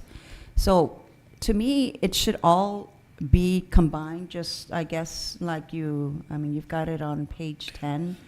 To me, I would prefer to see it across the board, the same amount. For me, it's simpler. That's why I think starting with the raw water, starting at what it costs us, it doesn't matter, like I said, if it comes from one source or another source, all of that should be combined and sold to all the water customers to begin with at the same rate. That's where I'm coming from. The other is, I do agree that it's something that the yearly rates we should be looking into, because things do happen. Things go up just, with the chemicals, with whatever. But I would recommend, I strongly would recommend that we do that on a yearly basis and look at those rates. The other is the, what else did I have in the notes? When I think there was a question about what would it cost, or the industry to do their own desalination. What page was that? I don't remember anybody. Have we considered the scenarios of industries build their own desalination with the drought surcharge exemption fund? I don't remember hearing that question, but okay, you've got it here. But what would be the scenario also with using that drought, like I've been saying before, that we use that money for maybe Evangeline or maybe some other, aquifer. We are able to use that money, correct? So you're talking about the drought surcharge fund that they're Yes. currently paying, and that's for providing for additional water sources or new water sources. Right. And it has to do with construction, so there could be part of that could go for the Evangeline, but probably not all of it. Is that? It can pay for, Councilwoman, the policy says it can be used for capital infrastructure. Mm-hmm. So to the extent of this $20 million of capital investment in Evangeline, it could be used entirely for it. Okay. It can also be used for seawater desalination, or so long as it's covering the capital. It can't be used for operating. But for capital, for building, for creating it, for Right. for doing the surveys, for all that, right? I'm not sure about surveys, but for putting in, probably for design and construction. for the design, okay. For the well filled in the pipeline, in the Right. transmission line. Yeah. Okay. Mm-hmm. And what else? I hope that at the end of the day that we do agree that, at least the proposed rate model, that we're finally getting, we're getting some light.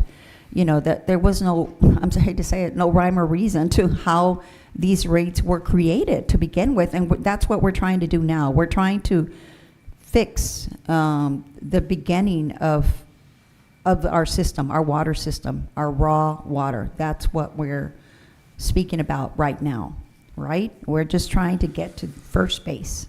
First base is everyone, and like I agree with Councilman Pusley, we should not be charging less than what it cost us to obtain. So if we can all agree on that, I think the rest of us, even industry, will agree with us that we all should be fair and we should all pay what it cost us to obtain. And that we all agree that we will need additional water. We know that, okay, because they're taking more than 50% of it. So if we need to cut back, they need to cut back. And that's where, there has been like some miscommunication. And I don't think it's completely their fault, because if we we allow that to happen, it's on our fault, not theirs. So we just need to be consistent with all customers. I'm just trying to continue to emphasize that point, that we need to start fairly and continue. The other thing is, I'm looking forward to when we'll be able to review it next year and be able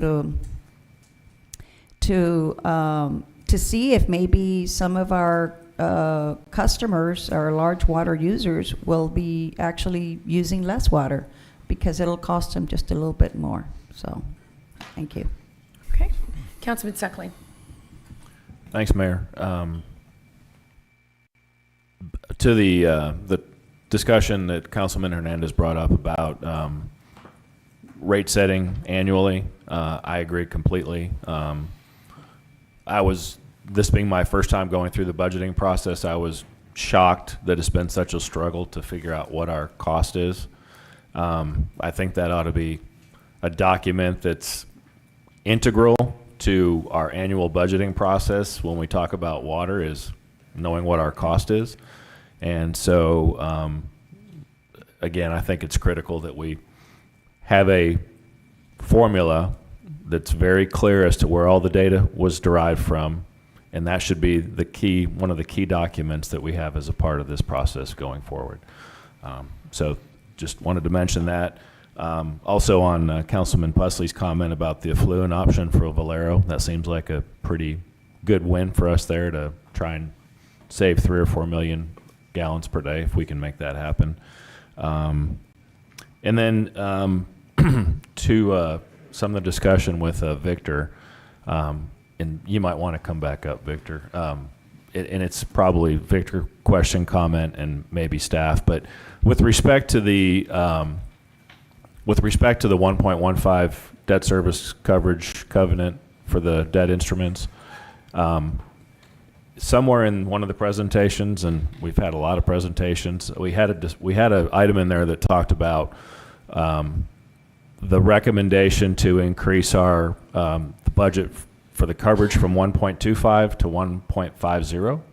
So, for example, on page 15, where it's got the reserve for debt service, does that include the increase from 1.25 times to 1.5? Does anybody know that?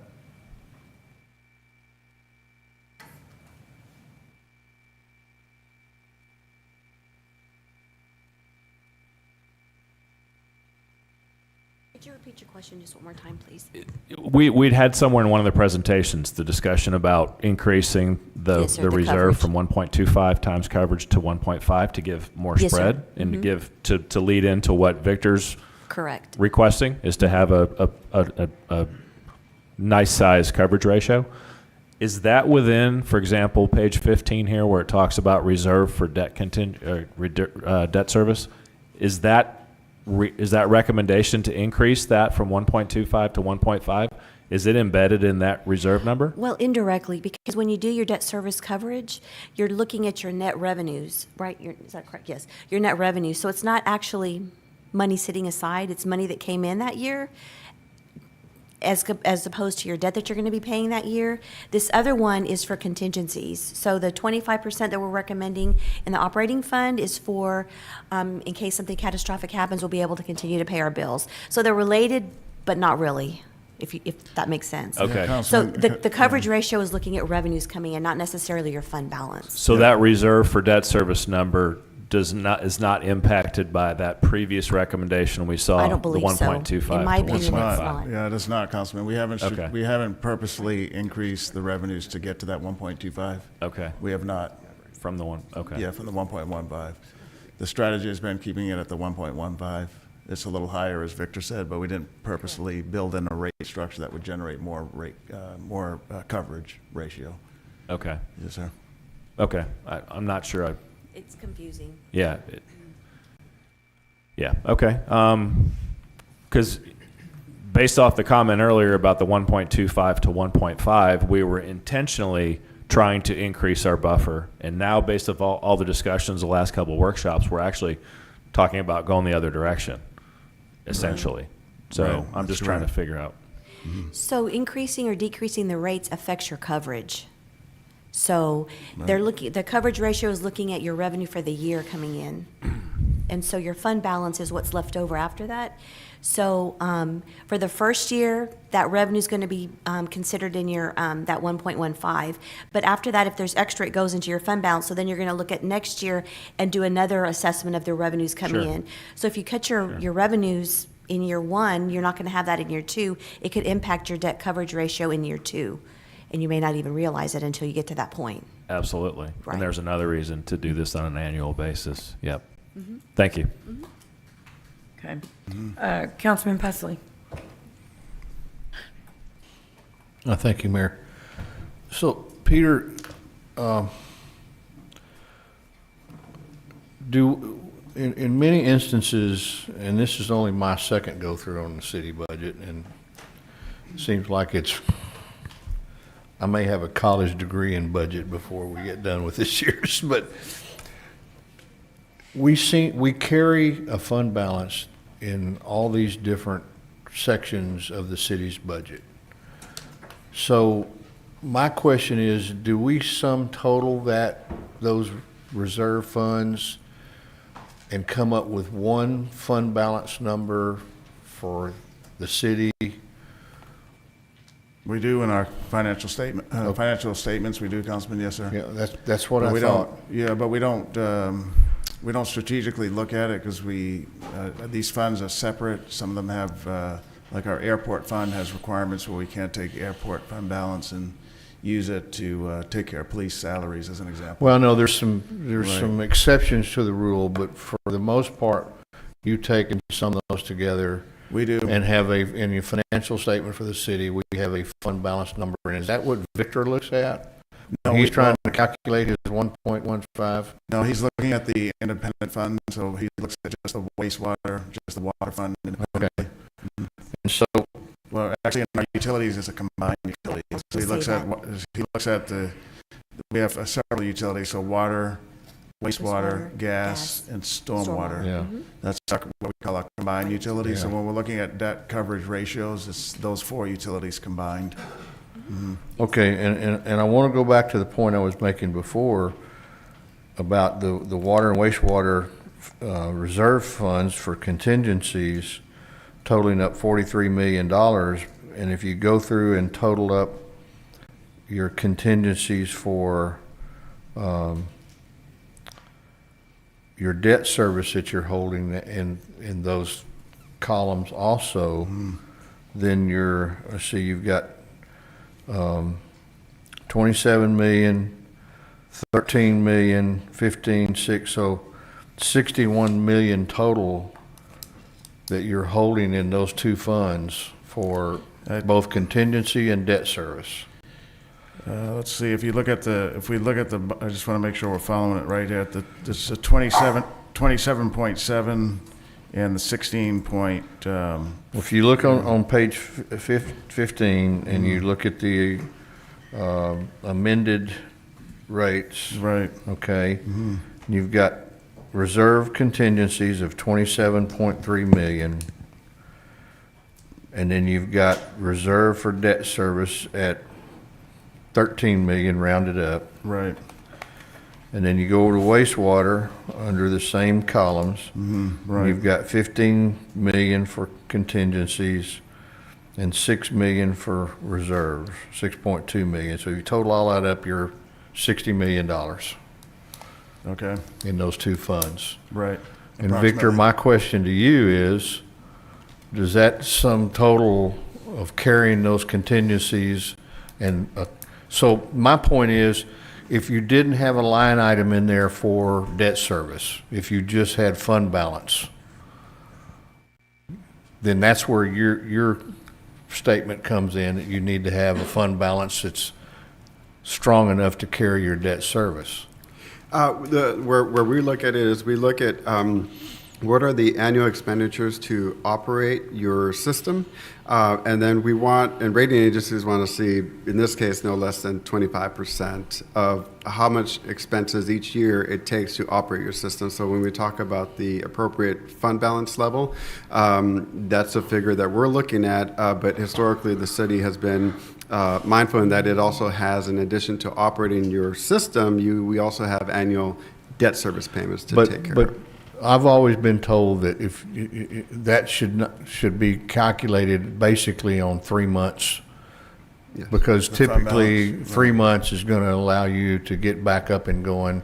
And if we wanted some examples of that, we should pick up the telephone and call Rockport and call Port Aransas, because I went to Port Aransas 2 days after Hurricane Harvey, and it looked like Hiroshima over there. So what did they do for 3 months?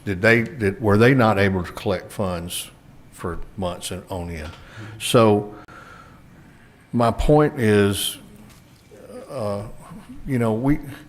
we have to look at these fund balances that we're covering and decide whether or not, because Victor, I appreciate the fact that you say you're looking at those to determine what our interest rate is going to be on future bonded indebtedness. And I appreciate that, I really do. But I will tell you, in my 30 years of public service in this community, no constituent has ever come up and asked me, hey, what's your percentage rate on your interest and sinking fund? But they do ask me if we're going to increase their rates for waters, wastewater, and all that. So we have to get our hands around what exactly it is we need to cover in these sum total fund balances, especially, I think, when we're carrying a separate line item for bonded indebtedness. I could understand that if we did not have a line item in here for bonded indebtedness in the water and wastewater. So that's my point. Okay. Hey, Councilman Roy, it's finally your turn. I taught corporate finance at a university in Pennsylvania for about 5 years. And it's kind of, I feel like I'm in a class right now. And so it's interesting. And I was hoping that Dan would cover this. I thought this is where he was headed. I think the biggest thing is, and this is why I think it's extremely difficult for municipalities to govern water. Because, and I think that sometimes, when you take a look at San Antonio and it's private, right? It's a separate entity. Separate entity. Yeah, the board. Okay, so maybe I should say I would say that. it's public. It's a public entity. Yeah. Yeah, but it's a separate entity. But it's separate. The city council doesn't run the system. Right. Yeah. Because, I think it is in a lot of ways. Mm-hmm. And this is where I'm headed with this, is that when you take a look at your debt service, you have debt service, which is an issue on one hand that you look at. And debt service is really, and I'm trying to help my fellow council members out to put this in layman terms so that everybody can understand this. But when you take a look at your debt service coverage ratio, that's just basically the revenue and your ability to repay your debt. It has nothing really to do with your reserves. Okay, I'm calling reserves your fund balance, because when I'm looking at, and Dan and I look, we have multiple customers that we manage their portfolios on an annual basis, and we look at this all the time, and probably sometimes even on a quarterly basis, because as these numbers move and our risk changes, then we go back to our clients and we have to do certain things. But when you take a look at if you were in my industry and you had a debt service coverage ratio of 1.15, I probably wouldn't even lend to you. And that's just the reality of life. You're going to be a 1 1/4 just for me to look at the fact that I think that you're average as a whole. You're not even great, you're average. And the better that you become in terms of servicing your debt, so if you were at 1.5, then I understand that, then you're strong. So the stronger you are in terms of your debt service coverage ratio, the less amount of money that you have to have in terms of your reserves. And those two things, is that right, Dan? Those two things go hand in hand. So in my opinion, to kind of back up what the mayor was saying, is that if we're sitting at 1.15 and somebody's looking at us from the outside, that's not necessarily, we're not at a strong position. If we're looking at 1 1/4, we're in an average position. If we're looking at 1.5, we're a pretty decent position there, that we know that we can service our debt. So then I'm not really concerned about my reserves. So the 25% that we have would probably meet that standard. And I think that that's what we have to take a look at overall when we're talking about these things, that really these two different things in terms of what we have money on hand. The stronger you have the ability to make your coverage based on the amount of revenue that you're taking in, the less risk you have. Which tells me that it's even more important that we get our rates right and that we cannot give away services under cost, because that dilutes that ability to make that revenue. So collectively, individually, overall, we have to make sure that we're pricing ourselves, that we're not giving our, because if we give it away over here, we got to make it up over here in order to make the whole thing work. And that's the struggle, and that's the frustration, and that's when we talk about contracts that have been in place that, oh, well, I don't know why that contract was in place and we're giving that away. And when can we correct that?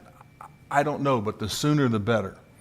I'm amazed that, that there's not, I haven't seen the contract, but I'm hoping that there's some kind of mechanism in that contract that if that occurs, that we could get out of that contract.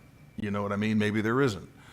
And I think that's a lesson for everyone, that in the future that we don't get ourselves into those type of contracts.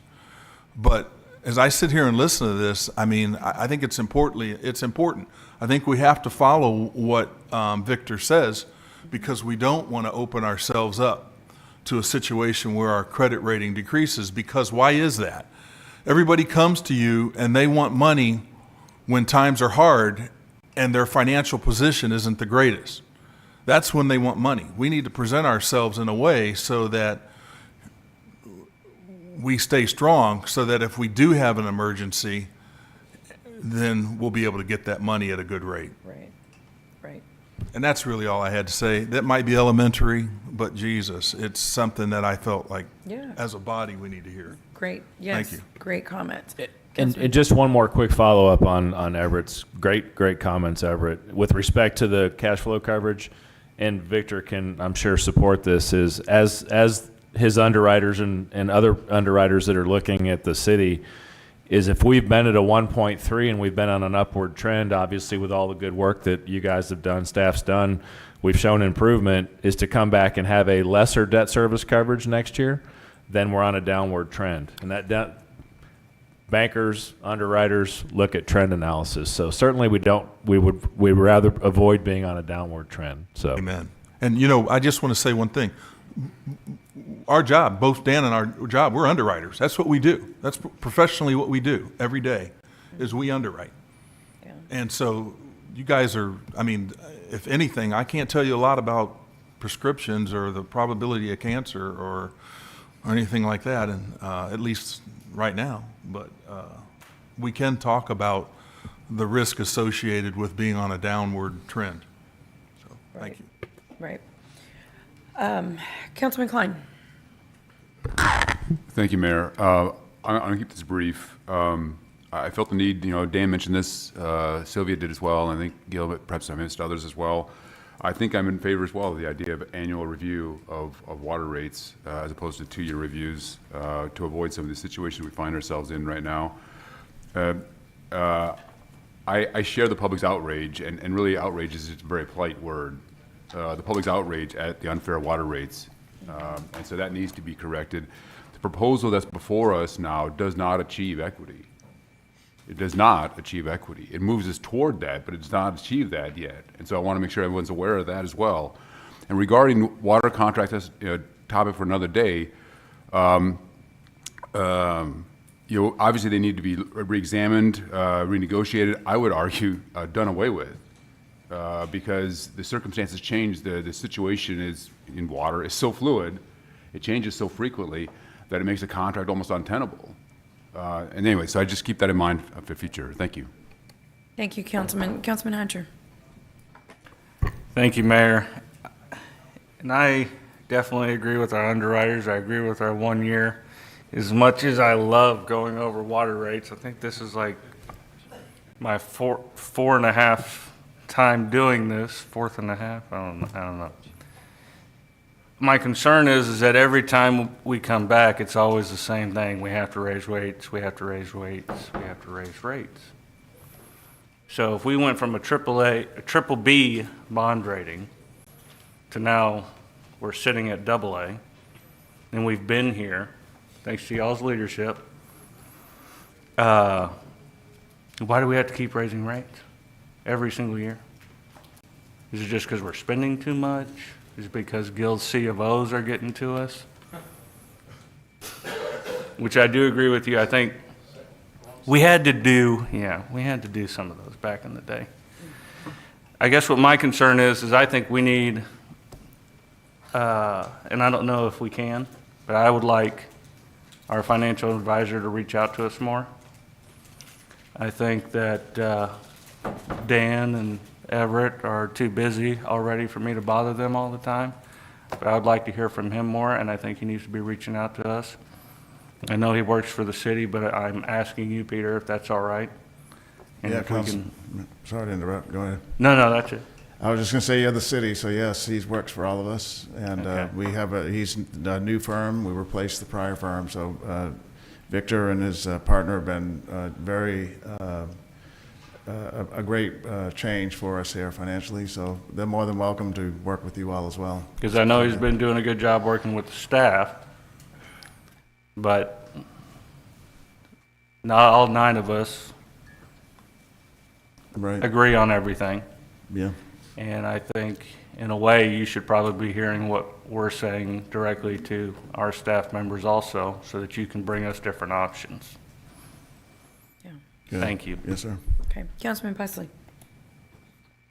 Yeah, I just want to say, Peter, and with great respect to our 2 underwriters on the council now, and I've borrowed money from banks, so I know how they look at things. They look at things a lot more conservatively and I've over the course of my public and private life, I've borrowed substantial amounts of money from banks, so I know how that works. But all I'm telling you is, I don't think we need to raise the water rates for the residential users in this community by 90 cents this year. I agree. I think it ought to be a flat deal, and I think there's plenty of room in the fund balances and the debt service columns for us to do that and still maintain a positive representation for our underwriters for debt service. Okay, Councilman. What we're going to do is run. I think we need to work that math however we need to. Yes, sir, Councilman. What we're going to do is run the numbers, because the 90 cents. And at some point, I will make that motion that Yes, we sir. not raise rates. Right. What we're going to do is run the model and show you the impact. We don't know what it is right now, because it would apply to all customer classes. Right. So we'll show that to you, Councilman, so you have that data for the council to make that decision. Right. Thank you. Councilman Roy, did you have? We will, but if I can, Mayor, by the way, I just wanted to say one thing. Hold and- on. He was gonna I got say to wait one till thing. Councilman Pusley comes back, so go ahead, Yeah, I Councilman. want to wait for him to come back too. Yeah. So, Councilman because Sutton, my did you want to wait comment's for going him to to be come back? related to Mike Pusley. Yeah. I think Everett's got the same comment I've probably Okay, well, got, let's, so. okay. Hurry up, Councilman. Where Can is he? can I add one more thing? God, Yeah. yes. Councilman Hernandez did a great job earlier this year when we talked about the financial policies, which is that in He those sure did. policies, there is no clear He sure did. consensus amongst the council about the rate setting. This is going on my 5th year, but 4 years ago when I first started, it was just kind of, we did it because the Right. story was the council said to do it. So Yes. we will bring that to council so that it's in the financial policy, so it's very clear, and it's a consensus of the council about annual or biannual rate Right. adjustments. Good, Yes. good. Okay, Councilman Roy. Councilman Pusley, I just wanted to let you know that my comments had nothing to do with raising rates at all. Zero to do with that. So, wait, Ditto. I'm not done yet. No, hold on. So I just wanted you to know that, because I agree. I mean, in terms of rates for our customers, I understand that. That wasn't where my comment was coming from. My comment had to do with understanding simply what is your debt service coverage ratio and what is reserves. So with that, I'd like to turn it over to Dan, because he also has a comment on that. No, he just summed it up. It was not, my comment was not inherent on not changing or doing what you're possibly going to recommend doing. So I was just support what poking you've fun talked at you about. guys. Don't take it so seriously. No. Whether you consider it value or not, Everett and I were just trying to add some value to the discussion and And help you you did. understand from a layman's perspective. And So- you did. And I think, everybody needs to remember, this isn't our professions. We need to hear from you, and we have.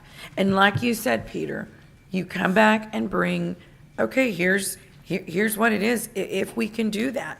I understand, Councilman Pusley, but you don't work in their department. They have to tell us, can we give them that quote credit, or I don't know how we achieve it, figure it out. The 90 cents, whether it's a credit from the fund balance or it's a non-charge, but maybe not because you got to do it across the board. There are things that they need to figure out. So I think, as mentioned, and I really think you guys, your perspective brings great value. What Victor said is, I don't know, that just really, it makes very much sense. I know it makes sense to everybody, and no, people don't walk up to me and say, hey, to your comment, what is the rate, or what is our debt ratio? But let me tell you what they do. They assume we're handling that and we're responsibly taking care of that, because it isn't anything sexy that anyone's going to care really or know about. That's our job up here. So, and I think we're doing it. Your point of view and both sides. And Mayor, I'd just like to say, Yeah.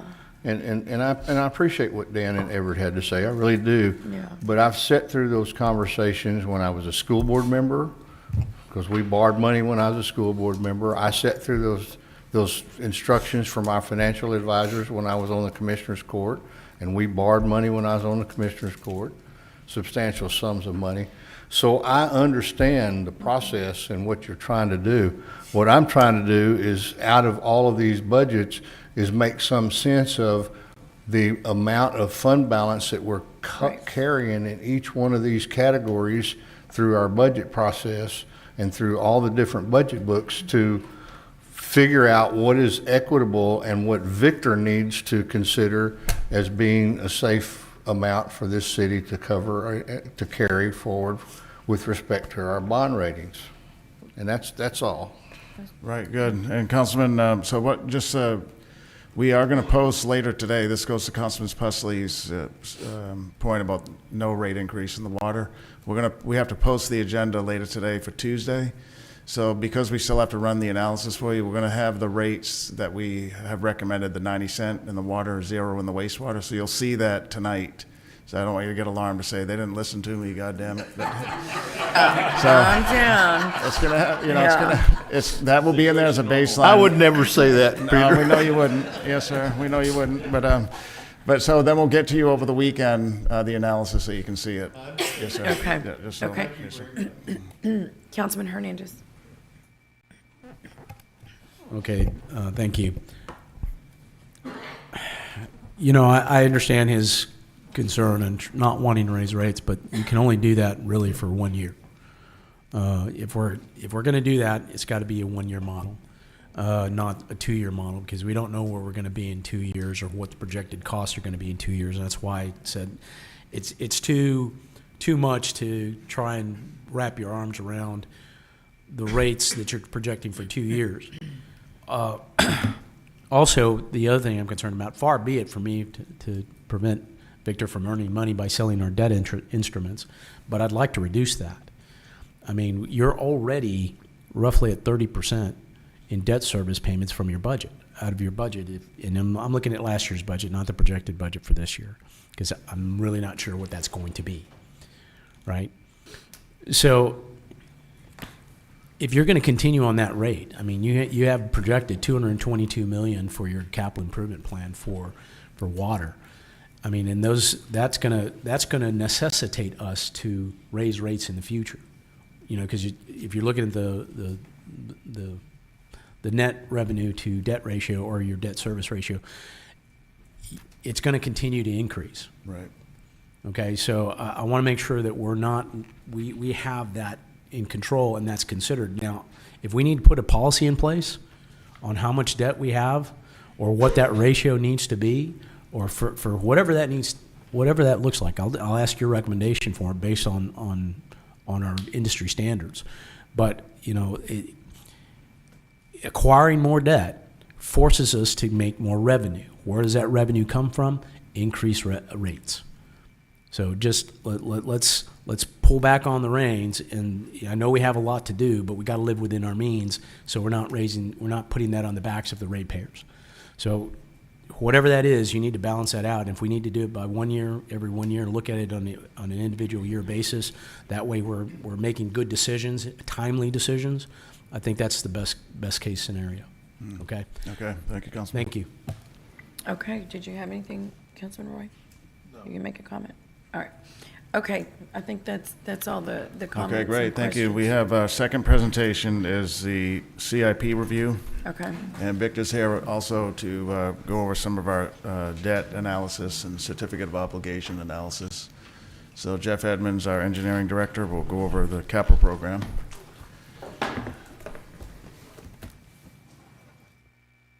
That begins on page 20 of the handout from this morning. Let's see, can I drive this thing? Okay. Well, good morning, Mayor, council members. Jeff Edmonds, Director of Engineering Services. So I'm going to talk a little bit about the CIP. I'm sure everybody's seen this book. Read it. And a little bit about how this comes into being. And I'm not the author of this book. This is actually put together in collaboration between the city manager and the operating departments and the capital budget office. So once this is approved by the city council, this pretty much becomes my marching orders to implement the new projects that appear in the CIP. So this program has evolved over time. You know, currently we have it's a comprehensive 10-year plan, look ahead. It's managed in the Office of Management and Budget. Like I said, we implement it. Now, this used to be produced in my department up to about 5 years ago. If you went back like maybe 12, 15 years ago, there was a person in the budget office that was dedicated to it. Somehow, and this is before I joined the city, it wound up in engineering. We had a person that was like 25% dedicated to doing this. It was very ad hoc. We had departments that didn't participate in the process at all. It was mostly driven by water and wastewater. Decision was made about 5 years ago that we really need to raise the bar on this. And engineering actually gave up 2 positions. The decision was made that it was best to put it in the budget office. And so we've been in a program of raising the bar on how we do this. And this is a much more robust process than it was 5 years ago. And it's been getting better each year over the past 5 years.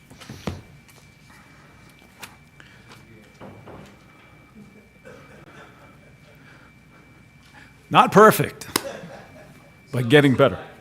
Getting better. Getting better every year.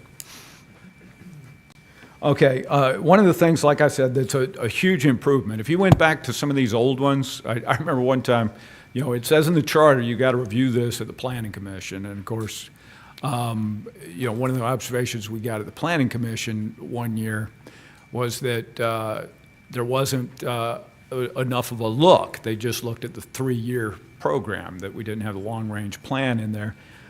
So what they did in response to that is they produced a supplement to the book that added it columns to go out 10 years. Of course, the person that made the comment at the Planning Commission, they expected more rows to appear. it didn't create more rows. It just put blank columns. So they had these folded up ledger pages with a bunch of blank columns in there. So we really did not have a good look ahead. Now we're doing a much better job at trying to look at that 10-year plan. So the short-range projects are year 1 through 3, and those all have identified funding sources. But we're also looking beyond that, looking at, okay, what are future needs, and trying to capture that information in the book. So in the current CIP, there's 295 projects that are in the short range, and they have 27 different funding sources. In the long range, there's 237 projects, and like I said, we have not yet identified the funding for those long-range projects. This is a recap of the funding uses that are in the current CIP. Water and wastewater are obviously the larger of those, followed by streets. Totals up to $702.9 million. And this is where those funds are coming from. Largest source is revenue bonds. If you total it up, it comes up to about 2/3 of this is some form of debt funding.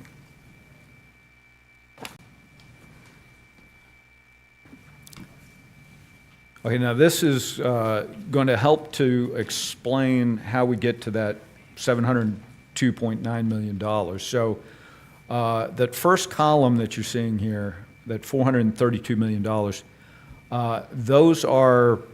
that equates to encumbrances that we've made on approved projects in the CIP.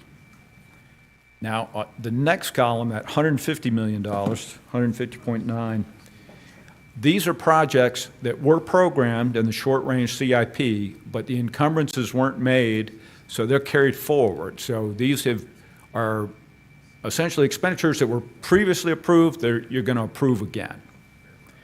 And then that third column, the $119.6 million, are new projects. They're showing up first time in this CIP. And you add those three columns together, and that's how you get the $702.9 million. We always include this slide when we talk about the CIP. People want to see the GO bonds. Where are we on the GO bond program? Because that goes to referendum. There's a lot of public visibility on that. So this just shows what percent is expensed and encumbered on each of the recent bond programs. And of course, Bond 22, we're still in the design phase. We haven't gotten any of those projects to construction yet. That's why that looks so low. But I think we're doing pretty well on getting those projects out the door.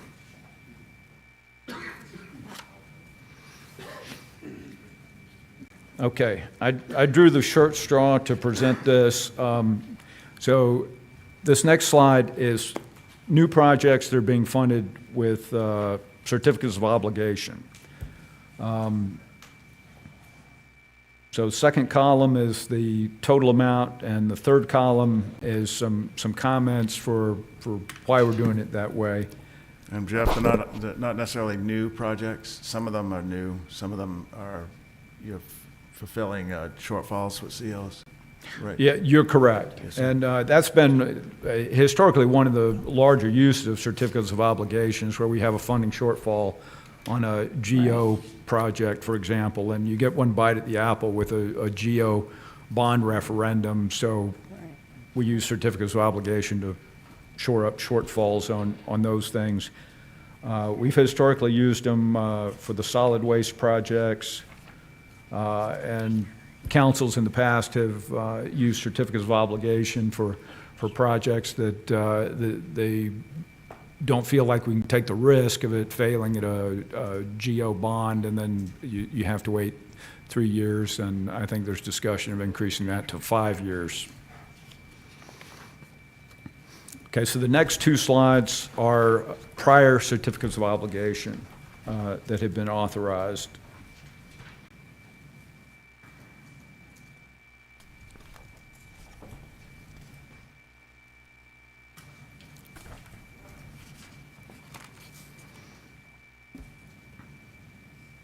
Okay, at this point, I want to bring Victor back up, and he's going to talk a little bit about public financing tools.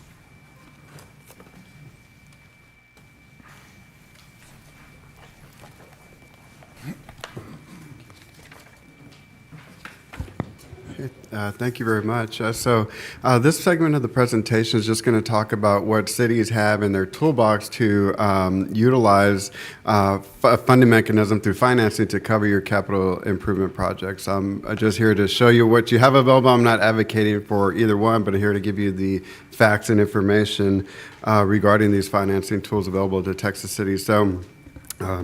These are the four more common financing tools that Texas cities utilize to cover their capital improvement projects. And so we'll just go one by one and talk about them and show you some of the pros and cons of each. The first one are your general obligation bonds. And so this is a financing tool that in order to utilize it, you would have to first hold a successful bond election, present the project, the dollar amount to your community before you could issue that debt into the market and get those proceeds to address your capital improvements. So this one does require voter authorization before you utilize it. Under state law, this financing tool, the repayment term cannot exceed 40 years. We don't really see that. That's not a very marketable repayment term. Typically, we're not going to go out for cities anywhere from 20 to 30 years in that range. But it's also going to depend on the economic life of the project that you're financing, and that's going to determine the repayment term.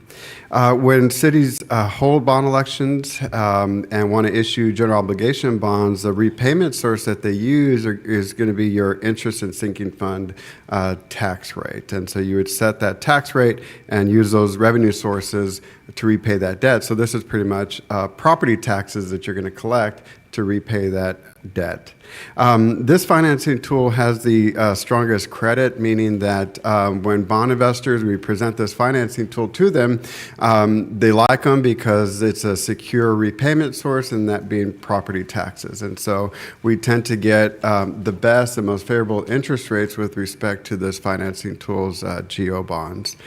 One thing to keep in mind is that based on current state law with respect to general obligation bonds, and if you try to hold a bond election, if for some reason that proposition fails and the community says, no, we don't want that, you can't utilize any other financing tools that we'll talk about next to address that same project for right now a 3-year period.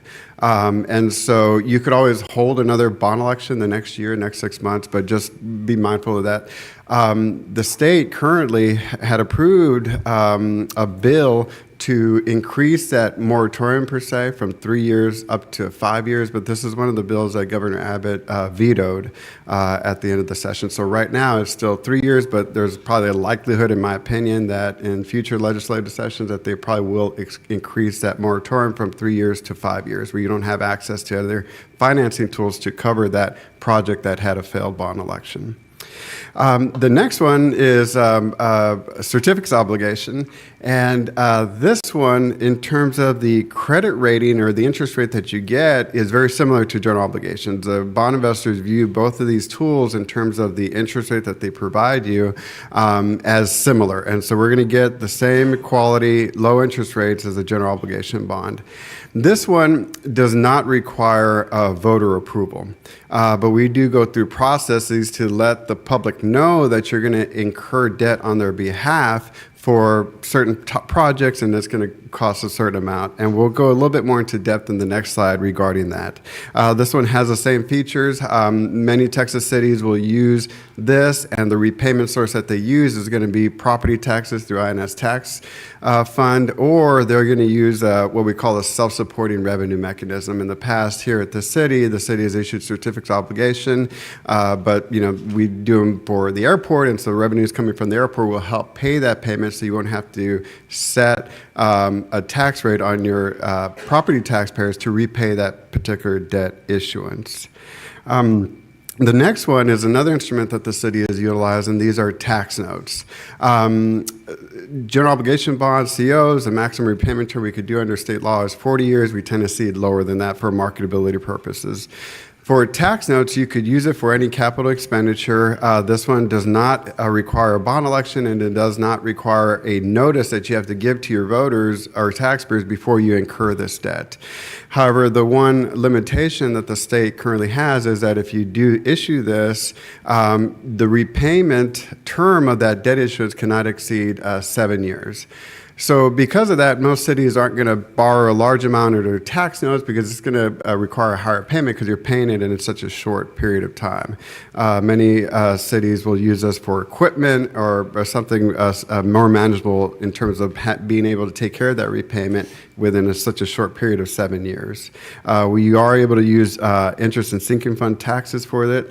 Interest rates are very similar to GOs and COs, meaning that they're going to get the best interest rates possible. The last one here is another instrument we've of course used is revenue bonds, and this is where when we issue that debt to the investors, the security mechanism, or collateral that you utilize is not property taxes like the other instruments are. You're going to utilize what we had a lengthy discussion on is revenues coming from that system that you're going to use those bond proceeds with. Let's just say utility system. We look at the net revenues, and that's the security mechanism that we're giving to the bond investors. So because of that, for bond investors, this type of financing tool doesn't have as much a safety for them. Property values and property taxes are pretty much there. They're stable, and we live in Texas, so they're growing. And so as a bond investor, I'm probably going to give you a better interest rate on the GOs, COs, or tax notes than I am on the revenue bonds because of that security mechanism. So those are the four common financing tools. So we wanted to get a little bit more in depth with respect to certificates of obligation, or what we call COs. So on this slide here, just some bullet point information for you. As we discussed earlier, certificates of obligation do not require voter approval. However, many Texas cities and counties still view this as a transparent way and a cost-efficient and flexible way to address their capital improvement needs. What we are required to do under state laws, if you do issue certificates of obligation, is that you would first, as you've done in the past, you would first approve a notice of intent resolution. In that resolution, it states the maximum amount of borrowing that we're going to do under this financing tool. It states the projects, and then gives a timeline of when we anticipate issuing that debt. And so that's the first step you would have to do as a city. The second step is that we have to publicize in your local paper that notice of intent resolution so that you're giving notice to the taxpayers and your constituents that you're going to incur this debt. You would have to then publish that notice again the following week. And so the first time we publish it, that's when you start a clock, basically. And so under state law for certificates of obligation, we first publish that notice in the paper. That's going to start a 45-day clock or a 45-day window. Basically, that's a petition window is what we call it, where if your community said, we really don't agree with that project, we don't think you should finance it with certificates of obligation, you're still being transparent, of course, and you're allowing your constituents to come up with a petition. And that petition requirement under state law is that if you are presented a petition that has signatures of 5%, at least 5% of the eligible voters. They don't even have to be registered voters, just as long as they're eligible voters in the city. That petition, if presented to council, will stop that financing tool and will stop the certificates of obligation. After that, you can't move forward with certificate of obligation. You could look at, having a general obligation bond if you still want to have and move forward with that project. As we discussed earlier, you could use property taxes to repay COs, which you've done in the past, or you could use another revenue source coming in to repay that debt. One thing that's unique, I've been doing this 22 years, and one of the first meetings I came to at Corpus Christi is we were in the process of issuing COs, and I heard comments about that these are for emergency use only. And under state law, when this financing tool was created back in 1971, the intent initially or never was emergency use. So if you look at the statute that's currently written, and we have to abide by under state law, there's no emergency only use purpose. So that was unique to me. I've been doing this 22 years, and we've issued certificate obligation in the past. The emergency, I see people want to talk, but so the use of emergency, that's certainly a local discretionary position that you could take, but I just want to point out that under state law, when the COs were created in 1971, there's no language per se that this is only limited and should be limited to certificates of obligation or for emergency use purposes. So that's just me, but again, that's just really, it's going to be your decision. If you want to characterize these as for emergency use only, you can. Under state law, that was never the reason for creating this financing tool, nor is it currently. So in the 22 years that I've been doing this, we have to give now a 45-day window, basically, for community to come up with a petition. A couple years ago, it was 30 days, so the window was shorter.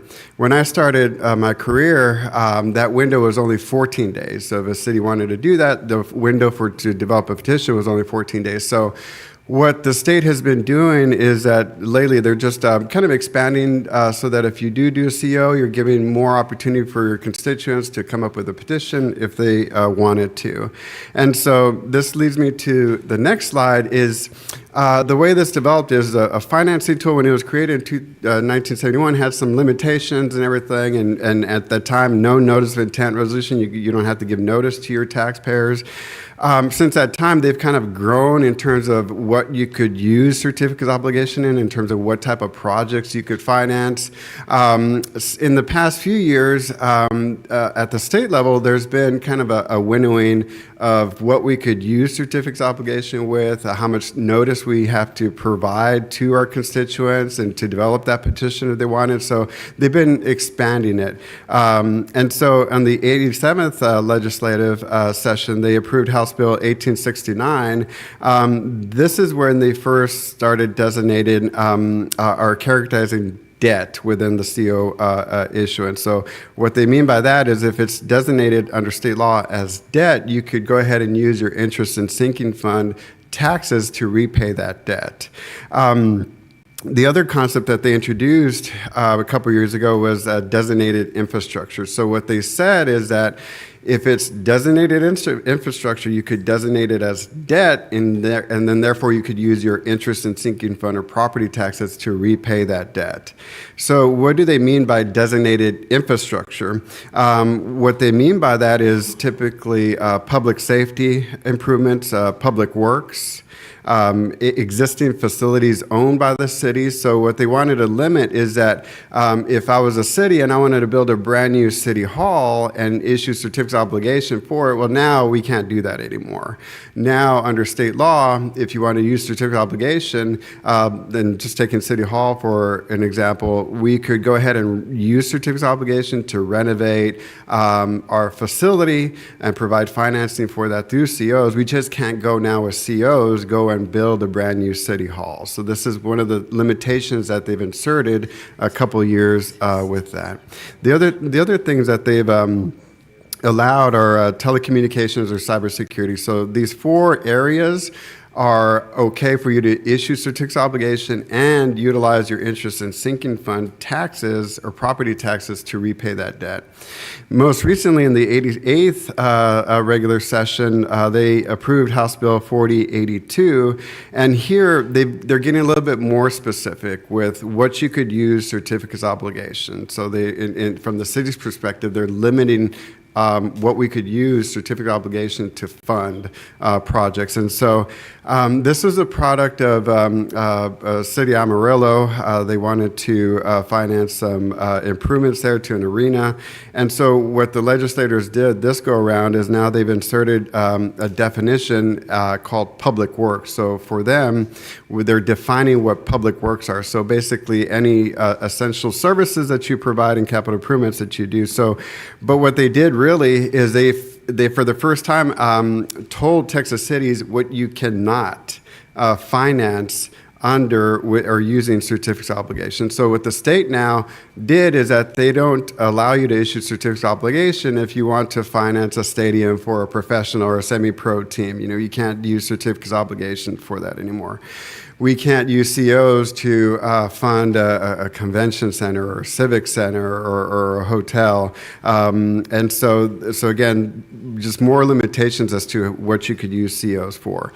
However, right now, we are still in a position where if it falls under public safety, public works, anything facilities that we own already, COs are completely legal financing tool that, as Jeff indicated earlier, are a little bit more flexible. You know, if you're looking at a project, you're planning for a project, if you do a bond election under state law, we could only have a bond election on a uniform election date. So you're looking at May or November of each year. So you just have to put that, you know, as part of your capital planning, is that, you know, you want to make sure that you have a pretty good size contingency in there, a pretty good size to consider inflation, because you can't access those funds very quickly under a GO bond. So COs are something that the city here has used in the past where we're underfunded for something that was already voter approved. You go ahead and use that COs to fund that project and complete that project for your constituents. So this last slide here, ladies and gentlemen, this is some data that we pulled up for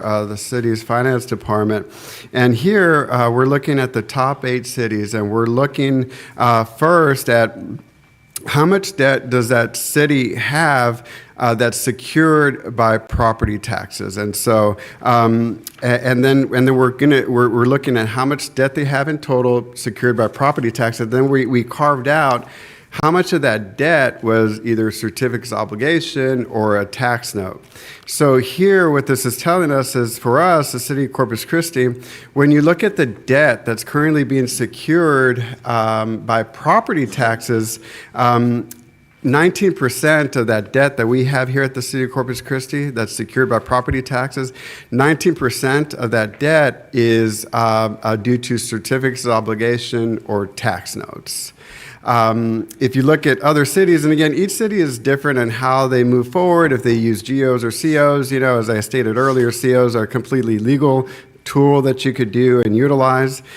Here, the city of Houston, most of their debt that they have are due to general obligation bonds being outstanding.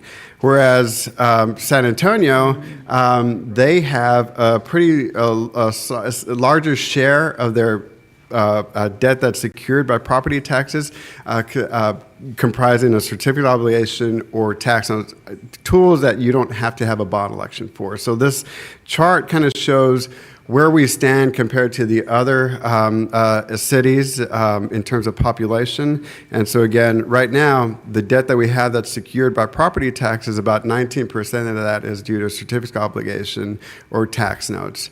You know, as I stated earlier, each city is different in the way they move forward and address their capital improvement needs. As you can see, El Paso and San Antonio rely a little bit more on using certificates of obligation or tax notes to repay that debt. Again, there's no right or wrong. It's just a policy decision that, you know, if you all want to use more COs, you can. It's legal. It's fine if the project qualifies, or if you want to use less, that's fine too. But overall, this is where we currently stand. That completes my segment of it. I'll be happy to answer any questions or hand it over to Jeff to continue I think we might have a couple, Victor. Okay. Ms. Campos. Thank you, Mayor. Thank you for presenting this. Like I said, I am new to the council, and there was some back and forth as far as the certificates of obligation. And I'm glad that you clarified that it was never not, that we couldn't, how should I say it, that limiting us to using it only in emergency basis was not in the original creation of this obligation or how we use this money.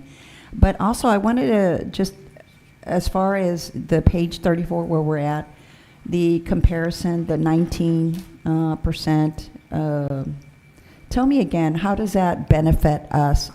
So really what you're saying is that we're pretty conservative, aren't we, when we're using the certificates of obligation? We're not as prone as, San Antonio or some of the other cities? Is that? Yeah, this is basically what this graph is saying, is that when you look at the debt that the city has issued, whether it's certificates of obligation, general obligation bonds, debt that is secured solely by property taxes, of your overall debt portfolio of debt that's secured by property taxes, only 19% currently is comprised of certificates of obligation or non-voted debt. But again, as we talked about earlier, certificates of obligation, you do have to give notice, and it's still a transparent tool that cities and counties use. As you can see here, San Antonio relies on a little bit more heavily, and sticking with San Antonio, in Bexar County, they don't have any bond elections. All the debt that they have, which is pretty sizable, is all due to certificates of obligation. And Nueces County is also a similar situation where there was no bond elections. A lot of the debt financing that they've incurred in the past have been through certificate obligation. So that's all to say that each entity, whether you're a city or a county, they're different. You just do what you're comfortable with, and it's a policy decision by you all if you want to cover some of these more essential projects through a more flexible financing tool like certificates of obligation. So again, it's just a decision that the council and the city makes as to how much COs are we comfortable with and what projects do we want to cover with them.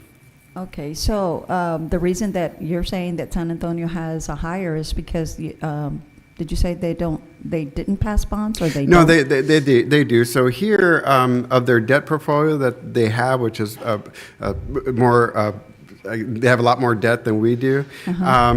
What this is saying here is that about 72% of the debt that they have is due to a bond election, and about 38% is because they utilize certificates of obligation or tax notes. Okay. So this is how we compare with the other cities. Okay, thank you, Victor. You're welcome. Councilman Peslin. You got, Thank you, Mayor. Victor, so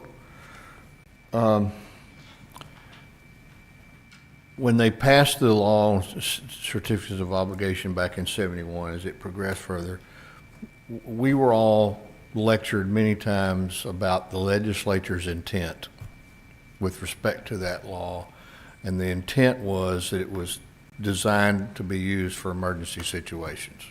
And we had that preached to us over and over again, so much so that about 2 legislative sessions back, the legislature went back and modified the original legislation to stipulate that emergency situations were not required for, it could be, but was not required for the use of certificates of obligation. That's what I remember from years past in discussions of that, but that's neither here nor there. With respect to this chart you have, this indicates certificates of obligation that we are paying and these other cities are paying with our ad valorem taxes collection, correct? What this is saying is that we identified the amount of GOs, COs, and tax notes, how much debt that they have, that they are securing with property taxes. Okay, so you're securing these with property taxes? Yeah, they're secured, but that's not to say that they're being paid for entirely with property taxes. For us, for example. Give me some examples of how you would pay this other than property taxes. So what some cities do, if they have a utility system, and here we're in a fortunate position because our GEO debt rating is at a AA. Our utility system debt rating is only one notch lower at a AA minus. So they're somewhat comparable. Some other cities have utilized certificates of obligation to fund utility system improvements, and the reason why is because, as we talked about earlier, your COs and GOs are going to get the best interest rates possible. So utility system, if that particular city, if their ratings weren't as close and as strong as ours at Corpus Christi, let's just say their GO debt rating is at a AA, but their utility system is a BBB, for example. That's a pretty wide range. And so what the city will do is they'll go ahead and issue certificates of obligation to fund utility system improvements. They're going to do that primarily to get the best interest rate possible. But when those payments are due to that bond investor who purchased those certificates of obligation, they're not going to utilize their property taxes to pay for that. It's an internal annual budget decision that they make, and they're going to get the revenue sources from the utility system and pay for it.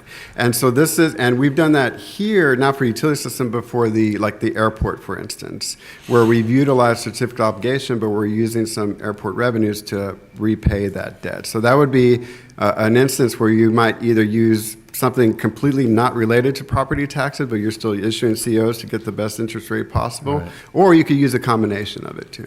Okay, so essentially, the short answer is you would use a utility fund to repay the certificate of obligation debt versus using ad valorem tax rates. In a hypothetical situation, yes, sir, that's exactly Okay, right. Okay, Mhm. all right. So I understand correctly, this chart, again, on page 34, is this showing certificates of obligation debt only? No, sir. It's also looking at tax notes, because that's another tool that you don't have to have a bond election for to utilize. So to try to compare apples to apples, we wanted to make sure that we included those as well. So it would include COs and tax notes? Yes, sir. And neither one of those require voter approval? Correct. Okay. All right. Okay. I think that's all I had. Thank you. Okay. Councilman Suckley? Thanks, Mayor. Again, on the chart, we all like the chart apparently. And I know this was crafted to be more so addressing the certificates of obligation, but it doesn't have to be tomorrow or anything, but can we get a chart similar to this that kind of shows us all the debt relative, if we can have some sort of basis for that, so it puts us into perspective as to all the different cities, maybe based off of, property tax burden, but could you also give us maybe what each one's bond rating is? Yes, Okay. we definitely can do Great. that for sure. Thank you. And also, just to, I guess, point out that a point of clarification here that this debt is only for the city of Corpus Christi here. This is only your debt that's secured by property taxes. So GOCO's tax notes. What's not included in this comparison is your utility system debt. And so when I include that in the future for you, that 19% is going to become much lower as well. At least in terms of the property tax debt. Yeah, if we could maybe get two different charts, the one that does just the property tax and then one that does the utility stuff, that'd Yes, be we great. can. We and could then definitely the do that. relative ratings and things. Yes, sir. We could. Great. We could do Thank you. that. Appreciate it. Councilman Hernandez? I noticed you didn't put a definition for public safety. Do you have that? Public safety would be, police, fire, EMS, but Sidewalks, streets, traffic lights. That could be public, I mean, more in the public outside works. the convention center, everything could be public safety, right? Yeah. Well, public safety to us is more, police, fire. That's when we, in the bond side, we look at that. Is that what the definition is in the legislation? Yes, and in fact, Matt is here. He's the bond attorney for the city, but that's what's written in the legislation as to what public safety is: fire, EMS, police, but sidewalks and everything like that is still an eligible tool under certificate of obligation. So whether you Public call works. them, so either you call them public works, public safety, either So way, the only they're thing still you there. can't use certificates of obligation for is your convention center. That, or if you want to build a new city hall, we can't go and construct a brand new city hall with certificates of obligation. They did So, narrow I that a mean, little bit with more. just some minor exceptions, it's pretty much open for everything. Any essential services that a city provides and capital improvements, you definitely can. We could do them for parks and recreation. So, so long as it's a capital expenditure and it qualifies under tax exempt financing, then we could do it. There are limitations that the state had with respect to professional sports teams and everything like that. Or if we don't own the facility already, they don't let us do that. Okay, so in looking at it from just the perspective of how we look at government, right? When you obligate somebody to pay something for tax dollars, and we even use it beyond that, like for example, our solid waste system is nestled within our general fund, and we use certificates of obligation for solid waste because it's within our general fund. So, I mean, is that considered part of public works? Yes. See, okay. So I guess what I'm trying to get at here is I think we probably should do our own policy, part of our budget policy, of how much we'll accept the use of certificates of obligation as an internal policy. Just from a personal standpoint, if I'm going to borrow money that's going to be taxpayer-supported debt, they should know about it. And I understand this whole process with the newspaper, but I don't think 10% of the people actually read our newspaper anymore. If you go out on the online site, they don't necessarily get you to the section where it has the notices, which are a little 6-inch, or not even that, maybe a 2-inch notification. Also, 6% of eligible voters in this 5% of eligible voters is what, 6,000 people? Yeah. You're supposed to get 6,000 signatures in 45 days. Have you ever tried to do that? Oh, no, sir. It's not practically personally. impossible. Yes, it's not part of my job. But not to say. Why would he do that? Yeah, not. He's just advising. Yeah, my wife would get very mad at me if I did that. She knows how I make a living. But to your point, yes, they do have to do a petition, and it is 5%. And depending on the size of the community, that could be thousands of people or hundreds of people. In our experience representing other Texas entities, we have seen small, medium, large entities be presented a petition to stop a certificate obligation. One of them is actually our hometown, surprisingly. You can see El Paso has a significant amount of debt and CEOs. So the El Paso County tried to do a CEO obligation for $500 million to fund a children's hospital. And this was a couple of years ago, I believe. I don't represent our hometown. But they were presented a petition, and El Paso County probably has about in excess of 600,000 people. And so that is a situation, or there has been some, at least precedents of even larger entities or municipalities where they are presented a petition. Of course, it's just subject on how active your community is or how much they disagree with this approach. I'm not here to advocate or be in a political discussion about if it's right or wrong for the city of Corpus Christi. I'm just letting you know that it's a legal tool that's still available to you, but it's up to you all if you want to use them or not, and for what purposes. Okay, Yeah. thank you. And you made it clear it is not for emergencies only. Yes. Which is something that we've heard a lot of. Okay, Councilman Roy. Great presentation. Thank you. I just want to ask a question because I don't remember, and you may know this or may not, but in this last legislative session, wasn't there something passed, and maybe one of the other council members will remember this, that talks about at the local level that we cannot put something in place that supersedes like a state type Like regarding, just in general, yeah, Mike, so that it prevents us from superseding or doing something at the local level to overturn something at the state level. Maybe Miles remembers that. Do you remember that? It did pass. It didn't? Yeah, House Bill 2127, maybe you're referring to? Yeah. Did it pass? oh, 2127? I think what you're Yeah, talking it about passed. is preemption in general, and there were several preemptive Yeah. bills that were passed. 2127 is Yeah, one of the many 2127. preemptive passed. bills, It others did. of which have more preemptive actual capacity than 2127, just not the popularity. Yeah.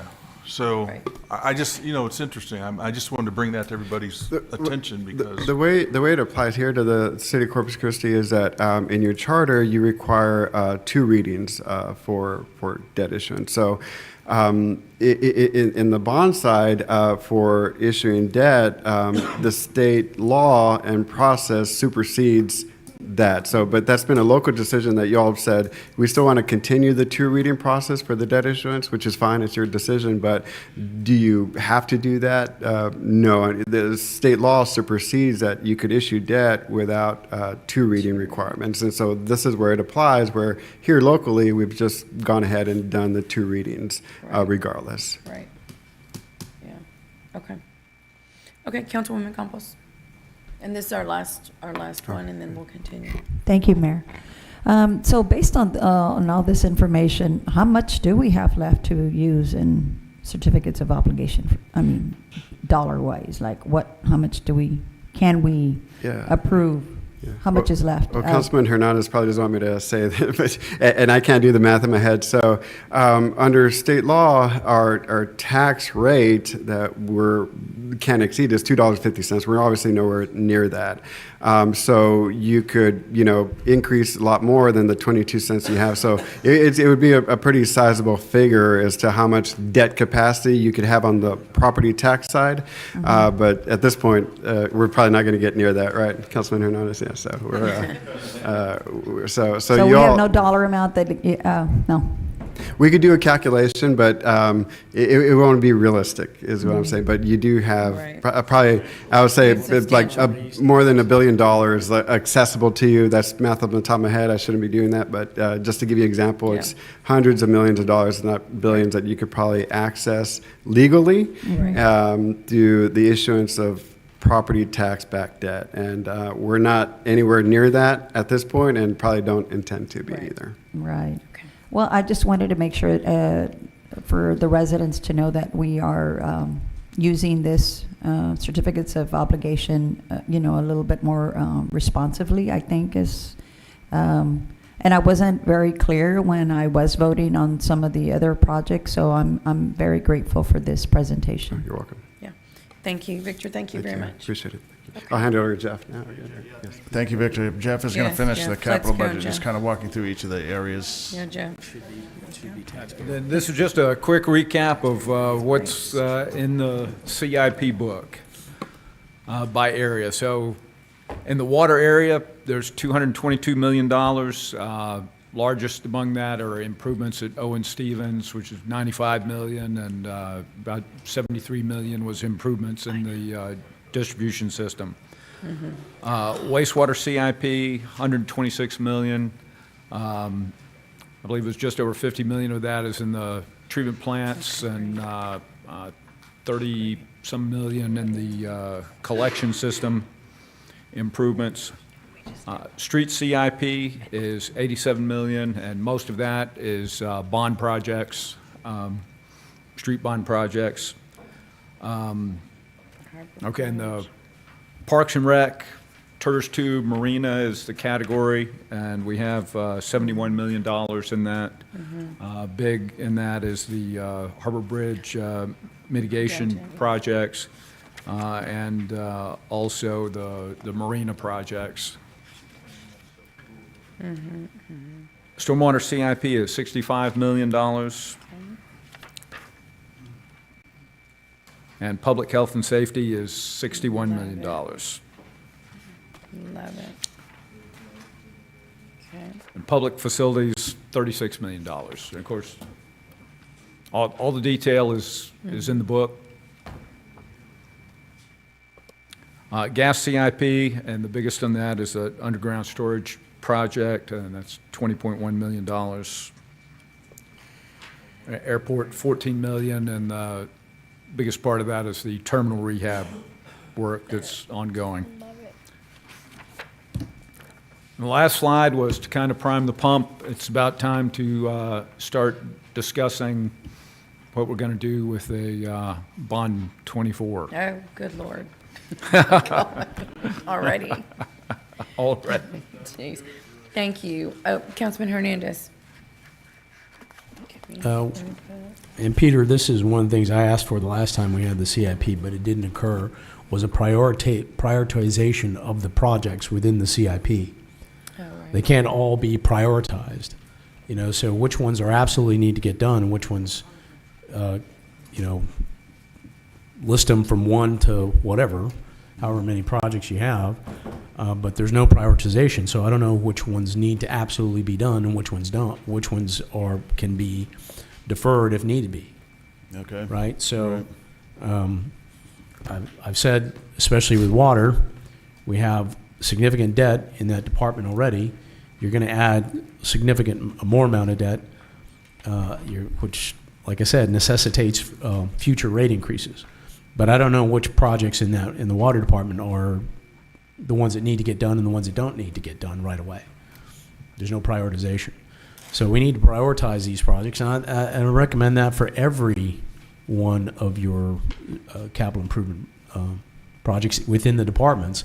So that gives our engineering director an idea of which ones he needs to focus on, right?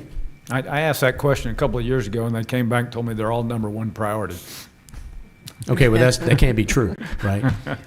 So I think that not only helps your own staff, but it helps us prioritize what needs to get done as well. So I recommend that we prioritize our the projects within the CIP.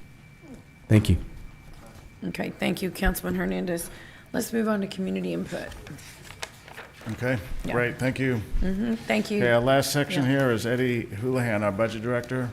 Is going to kind of recap what we've done to include the community input sessions that we've had. Then he's going to go over the amendments as the final part of his presentation. Okay. The budget amendments that we're tracking to date, if we hear consensus amongst the council, we'll put these into the material that'll be printed as part of the agenda for the first read.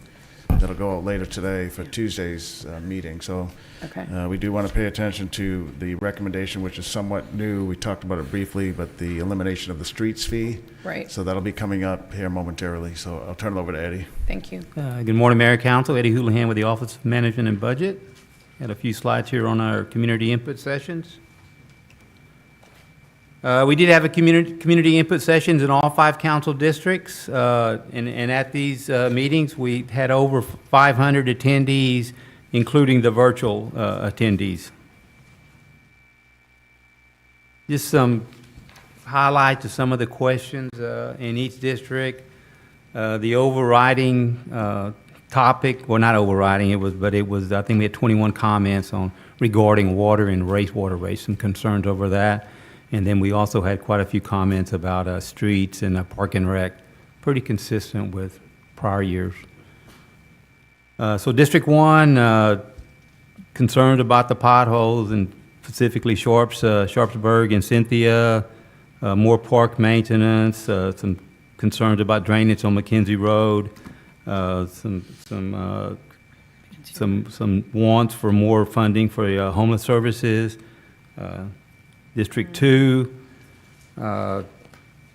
looking into bike lanes, making bike lanes a priority, allocating funds for the protection of the bayfront, some mental health funding, additional funding for that requested. There was a comment about more staffing needed for police forensics, then again homeless. District 3, a comment about funding for McGee Beach volleyball, soccer tournaments and volleyball tournaments. Funding requested for Salinas Park, wanting a bigger parking lot. Maintenance on alley streets, and then again the water and wastewater rates. District 4, a recommendation that CCP be funded to the maximum allowed budget. More street lighting and signage in Flower Bluff.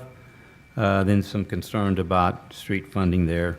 In District 5, which was the highest turnout of all districts, in-person turnout, suggestion of a new library, the need to concentrate on native plants, recommendation for more sworn police and fire positions, and then again, concerns about the water and wastewater rates. Over 100 questions were asked in summary. The comments focused on streets, park and rec, utilities, water utilities, public safety, and a couple of comments on code enforcement. And as a result of these community input sessions, and of course as a result of what we heard from council, we did recommend that the water rate be reduced so that the increase for a typical residential customer would go from a $1.82 increase originally proposed to a 90-cent monthly increase. And then we also recommended that we remove the wastewater increase for the residential customer. And then we added a little over $17,000 for some Blucher Park amenities. I don't know if anybody has any questions on that community input. This is it. Yeah, this is great. Is that all your present? That's it for the community Oh, for the input. community input. Yes, yes, Okay, yes. right. So we're going to go into budget. Okay, go right ahead. Budget wrap-up? Yes. Okay. Okay, several council members asked on a very high-level comparison of how do we get from 1.4 billion to 1.5 billion, or a $100 million increase. Actually, it's a little more than 100 million, as you can see. So the budget went from $1.351 billion to $1.507 billion, or an increase of 156 million. And that is comprised of about 72% of that increase is due to additional capital projects, that total $113.7 million.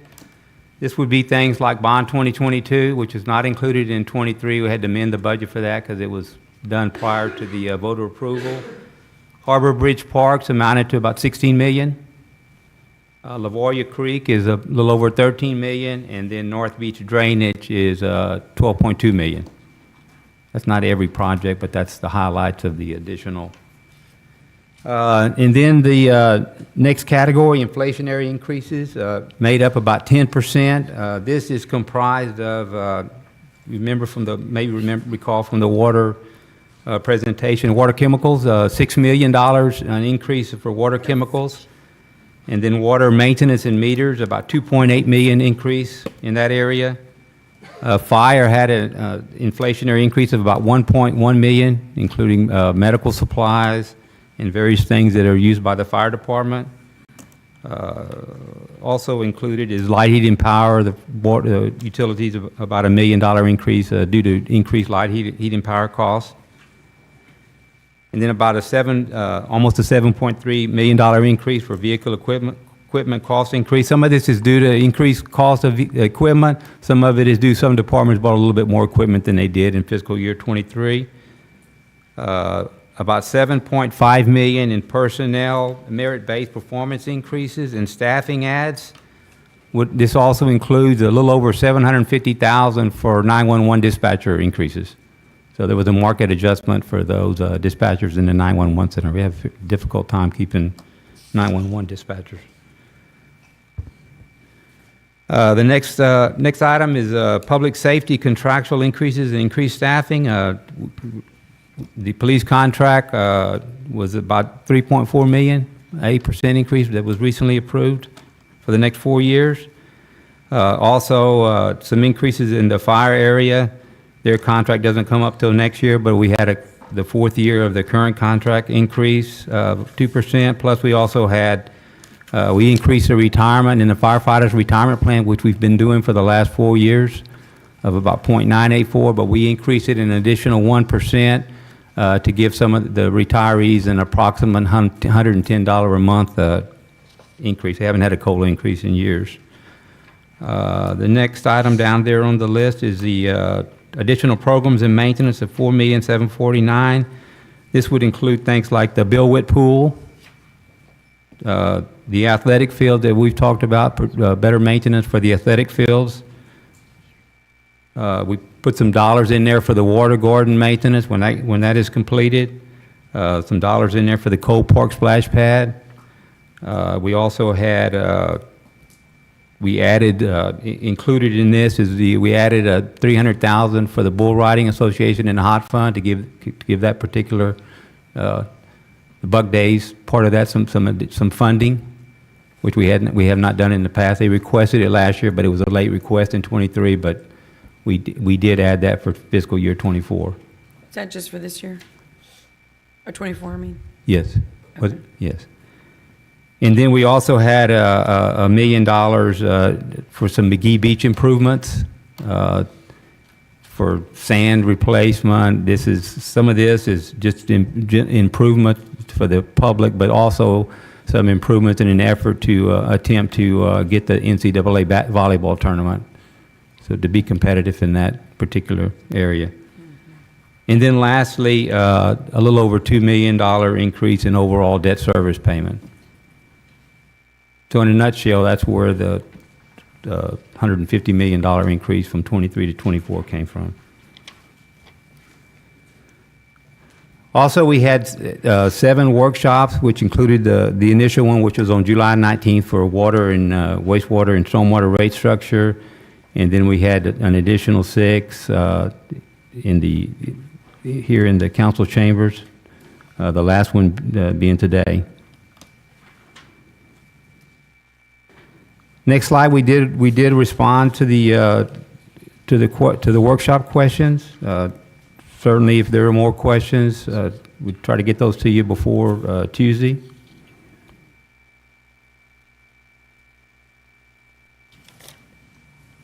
And you've seen this chart before. This goes originally proposed on July the 25th. You can see the current for water, wastewater, stormwater, gas, streets, and solid waste.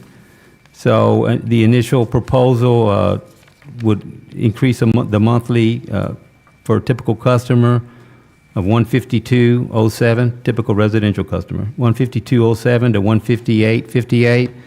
That was an increase of $6.51 or 4%.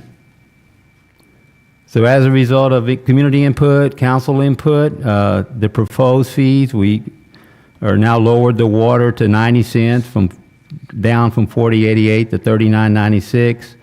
Wastewater, no increase for the residential customer, lowered from 57.03 to 54.64. Stormwater, $1.15 increase. Gas, no increase for the cost of service.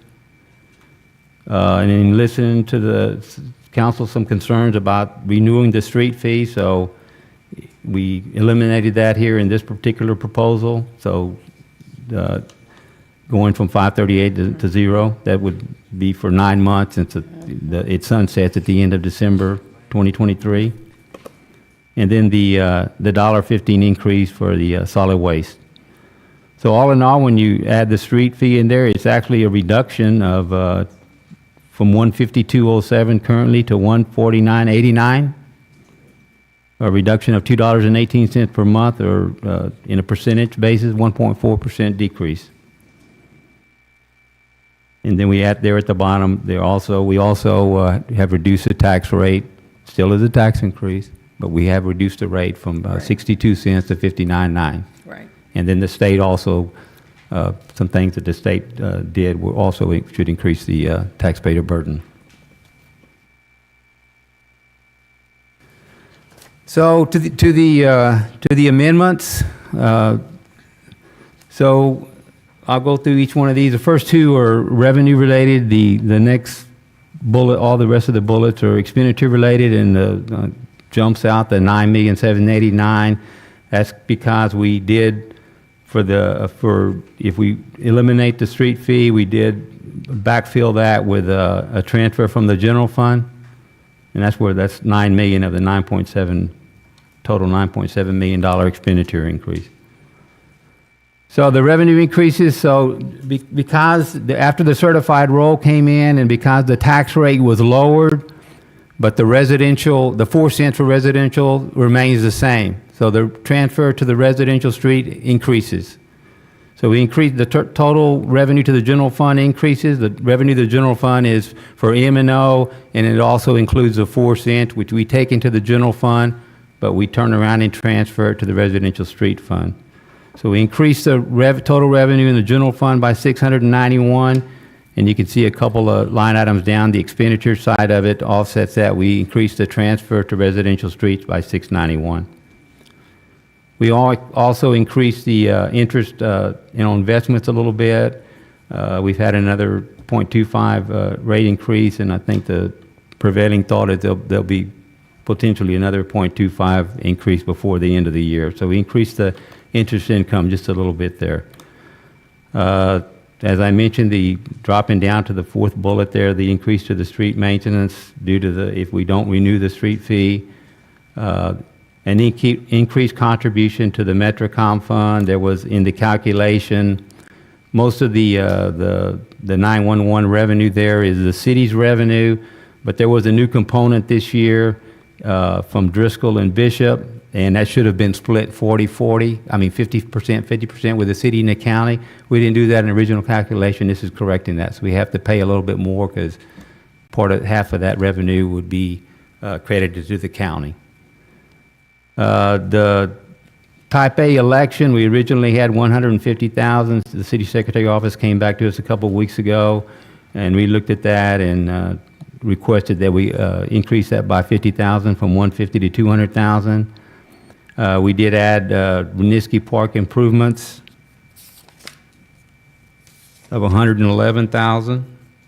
That is preliminary design of a parking lot, some lighting improvement, and then also some skate park improvements at that park. We have the 17,200 for Blucher Park amenities. This is a portable toilet, a hand wash station, and a concrete pad and a wood fence for those amenities. We also increased the hours, or proposed to increase hours and staffing at 2 senior centers. This would be the Northwest and Ethel Irely Senior Centers. We did also remove some of the sustainability things that were, some of them were existing. You remember that 4.5 of the 4.8 were existing things, but we also had some new initiatives in that area. So we are proposing that we remove the heating and cooling center enhancements for the 150,000. Remove the tree canopy study for 50,000, and also remove the air monitoring funding for 25,000. Moving on to some of the other funds, the airport fund. The first bullet there is they had a decision packet for some capital improvement project in the concourse, and also some east hangar. And essentially this got doubled up. We inputted it, they inputted it, so we're removing that double up. So we take $879,000 out of the budget. In addition, this is new. We had discussions with them, and we continued the discussions after the proposed budget. And they did request or advise that they wanted to eliminate 5 vacant positions, and these are 5 public safety officers. And it is actually they've taken a look at the duties and responsibilities, and they now request that they all be duly certified in fire EMS and law enforcement, which previously just wasn't the case. So that would take them from 18 to 14 PSOs. There's also one admin position that the duties were airport badges and technology and some improvements in that, and online training, virtual training doesn't require that position any longer. Like I said, they're all 5 vacant. This is also the airport has a 2-year plan to try to decrease their employment costs so they can be more competitive in getting another airline into the city. So this is really part of that effort, and it helps them be more competitive in that effort. In the water area, Scott, you've spent quite a bit of time on. So we reduced the revenue by 3.6 million to have only a 90-cent increase for residential customers in that area. And in the wastewater revenue, we reduced it by 9,980,000. This is due to we eliminated the residential increase for the wastewater customer.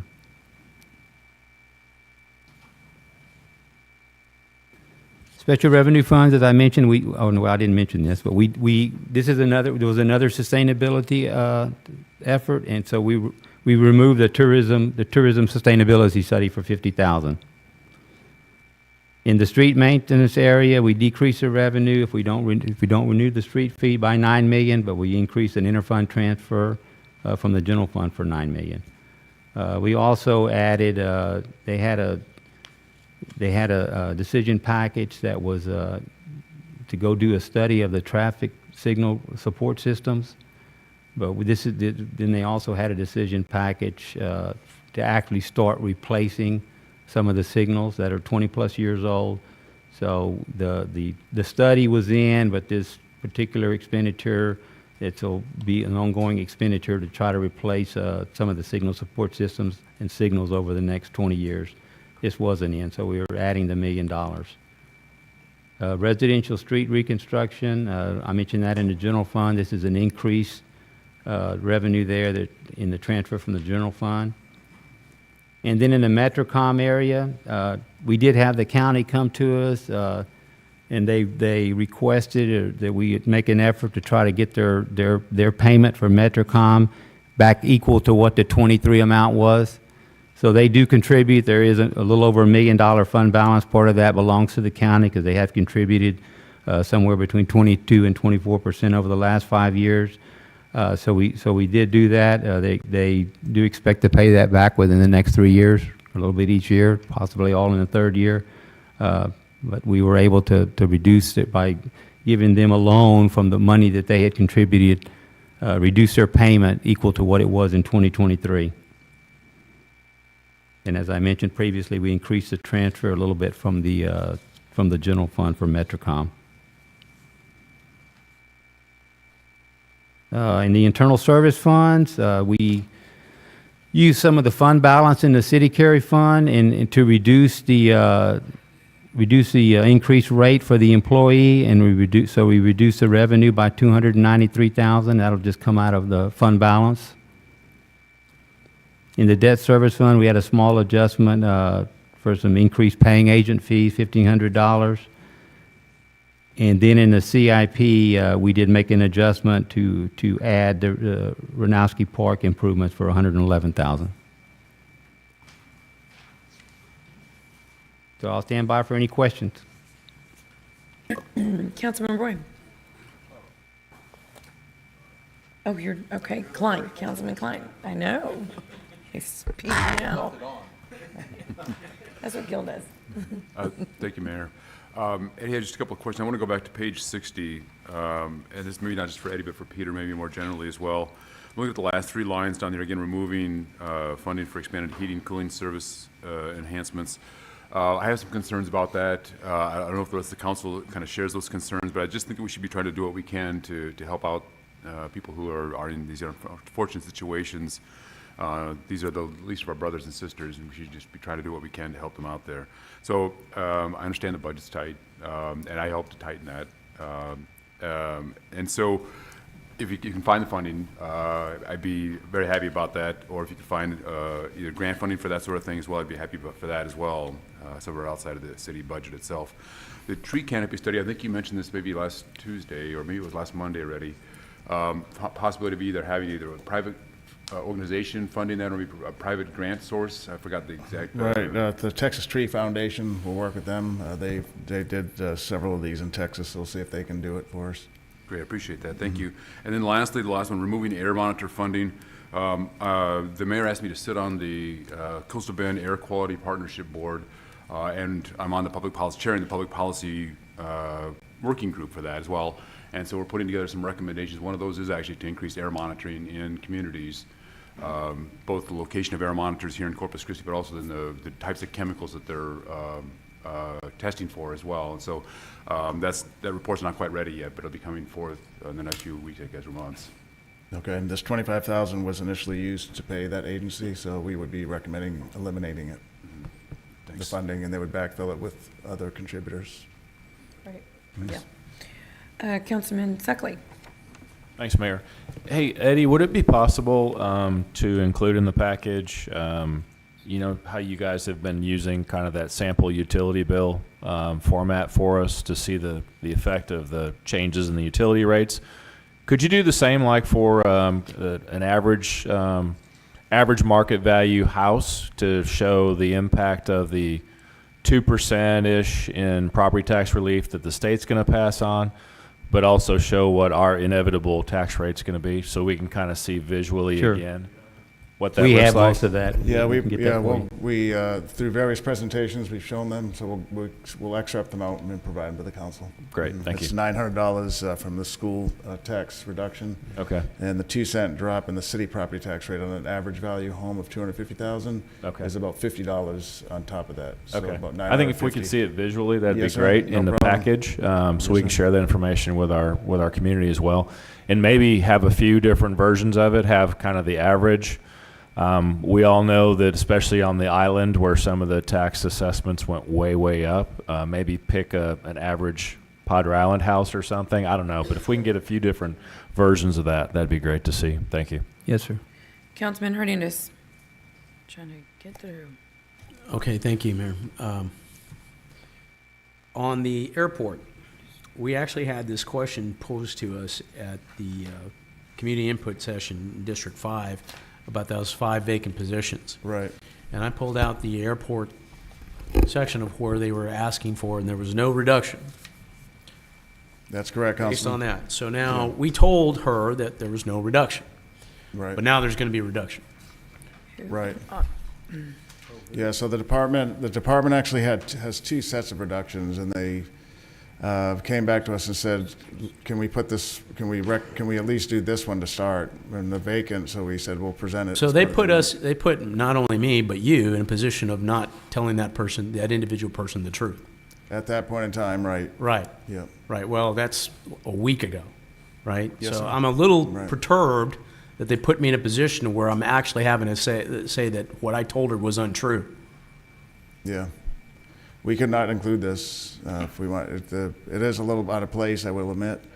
They've been vacant for over a year already, you think? No, I said we had authorized the positions, but it was a management decision not to fill them. Right. Is what I understood. That's it. That's a Okay, good but now summary. they're asking us not to delete them entirely. authorize them. Right. So it makes me and you look bad.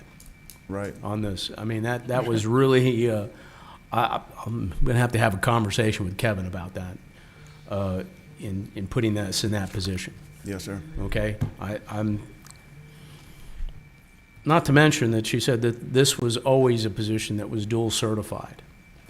So is it, these positions were originally dual certified and they're not certified anymore? Or they're not required to be dual certified? I'm not sure about that. I know they did mention instances where they only had, on an on-call basis, they had to call in somebody because they had EMS emergency, but they only had a law enforcement professional on duty, Okay, so they had to okay, call in somebody for overtime. Peter, I asked that you ask the airport management to explain this in detail to us, because I'm a little perturbed by that whole situation, because, I told somebody that was not the case. Right. And now I'm being told, I'm basically being made to be a liar. And I don't like that. Understood. Okay? Yes, sir. All right, the other thing, I didn't see any decreases or modifications to the CIP. Is there not going to be any? Councilman, there are none. There's, the only CIP adjustment is that Renowski Park adjustment. Okay, on your little bar graph on 56, the additional 113 million on capital projects. Right. Is that all debt funded? Yes, sir. Okay, this goes back to my original problem or concern, and especially the majority of these are probably utility projects, correct? No, sir. Eddie can go over the list again. The biggest is the bond 2022. How much of that of the? Yeah, 68 million of the 113 is debt funded. Okay, There's but about 45 that's from is the majority TERS of the 2. CIP utilities? Yes. Okay. Yeah. Yes, sir. Okay, and I'll say it again. You're requesting us to have debt now, or borrow money, or authorize the borrowing of money now which will have future implications on debt obligation or debt service. Okay, but we don't have a policy on how much debt we can incur. I mean, we can, to her question about how much we can increase the tax rate, I think it was what, $2.50 per every $100 of valuation? Right, that's a I don't think state we're cap. going to do that, but I'm not concerned on that side. Right. But on the enterprise fund side, it's rate supported, right? Right. So you are, by having the debt now, you're obligating us to raise rates in the future. Right. Okay, well, that's not, okay, that goes back to my question about prioritizing these things, because there's got to be a balance as to how much we can borrow and still be able to live within the means without raising the rates like crazy. Okay? And this is just not, I can't support this amount of debt issuance. How much of the CIP is funded by debt? 90% of it? Probably so. Yeah, probably at least, Councilman. 90%. We have some Yeah, ARPA right. grants. There's a chart we have. Did we show it earlier? We showed it, yeah. Outside Some the American grants. Rescue Plan funding and some few pay-as-you-go and some Type B, Type A, Type B type funding, there's, majority of it is debt funded. Right. Okay, I'm not too worried on the general obligation side because that's we've already looked at that. There's still, but on the utility side, we don't have a good grasp of how much of this debt is going to require us to increase rates in the future. So I ask you to come back and give us a good understanding of how this debt, projected debt for the next 3 years. Next year's projected CIP is what, 693 million? The total one. Okay, and that's if you don't roll over anything from this year, right?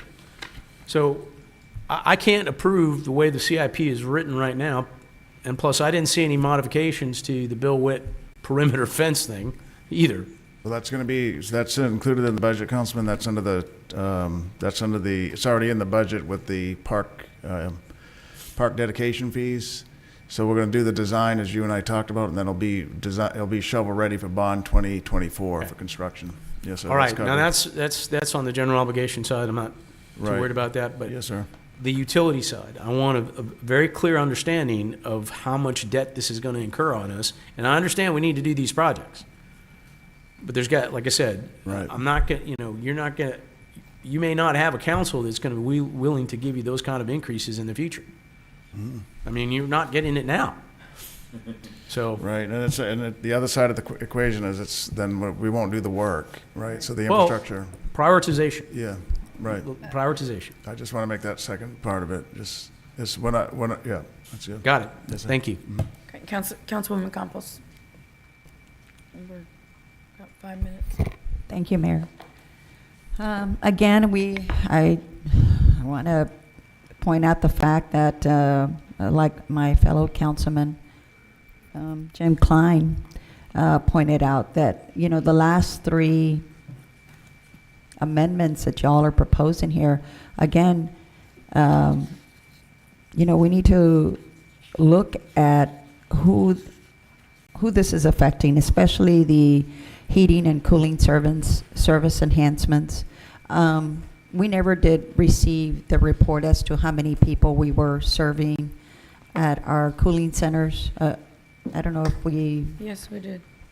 is it over 100? I thought 100 people. I think it was over 100 people. We've been providing reports. I don't have the number in front of me, Right. but yeah. Okay. No. And this is just in the summer, not even in the winter that we're, Right, we have 2, the cooling and then the heating in the winter. I can't believe that we're actually considering removing this small amount of $150,000 for these individuals that, are in the edge, in the edge of our society, and that we don't have the heart to have $150,000 to just help, our community. I just can't believe that we're even considering that. The other is that the tree canopy study. This, my God, I had proposed this like 20 years ago, people. 20 years ago. And you know what? It's still the same price. I don't know. I don't know why, but it's still the same price. And I can't believe that we're even considering not doing this. This is how we find out where our heat, most of our heat is coming from. What islands, what areas of the city is producing more heat because we don't have more trees. And this is like a simple fix, but we need to know where they're at. The other is the air monitor funding. I mean, here we have our mayor appointing, Dr. Jim Klein to head this, at least the public policy part of it. And we can't even contribute $25,000 to this.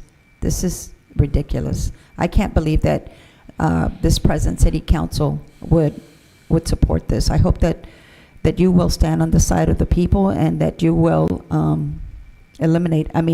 support these 3 programs. In behalf of the people, I beg of you.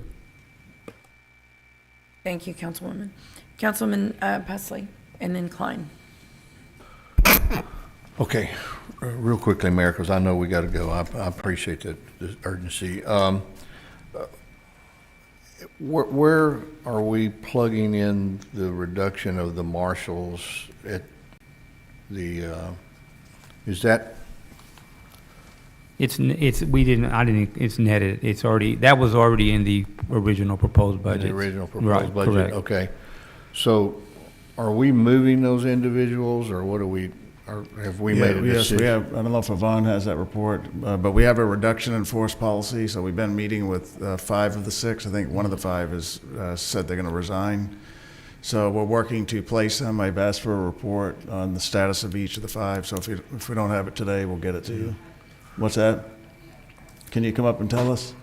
Okay, Yvonne's here. She'll tell us the status of the 5 individuals. So we have, I guess, Peter, my concern about the marshals, and we've had a lot of input from both sides of the coin on that, is at some point I would hope that we could have a summarization for the council to understand exactly what is correct and what's not correct. And I know our board, Councilman Barrera chairs, we may have some discussion about that as well, but I'm still a little confused about, I know Judge Bull's recommendations, but do we 100% agree with those recommendations? And I'm hearing that, there's a difference of opinions, and I'd just like to try to clear the air on those difference of opinions. So okay. Yvonne will give us an update on the employees. Yeah.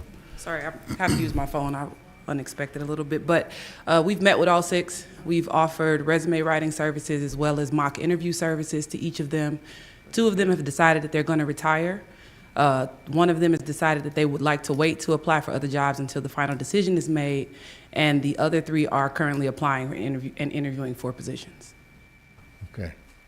They're applying where? And interviewing for internal positions. Internal positions. Okay. Thank you very much. Okay, and Eddie, with respect to page 56, and I know it may get a little crowded, but to kind of Councilman Suckley's point, this is a really good graph. If we could maybe list the capital projects. Okay. That would be good information to share with the public, I think. Sure. And with respect to air monitoring, I just want to comment on that. TCEQ operates a huge facility out here at the university, and if you go in there, they have real-time air monitoring.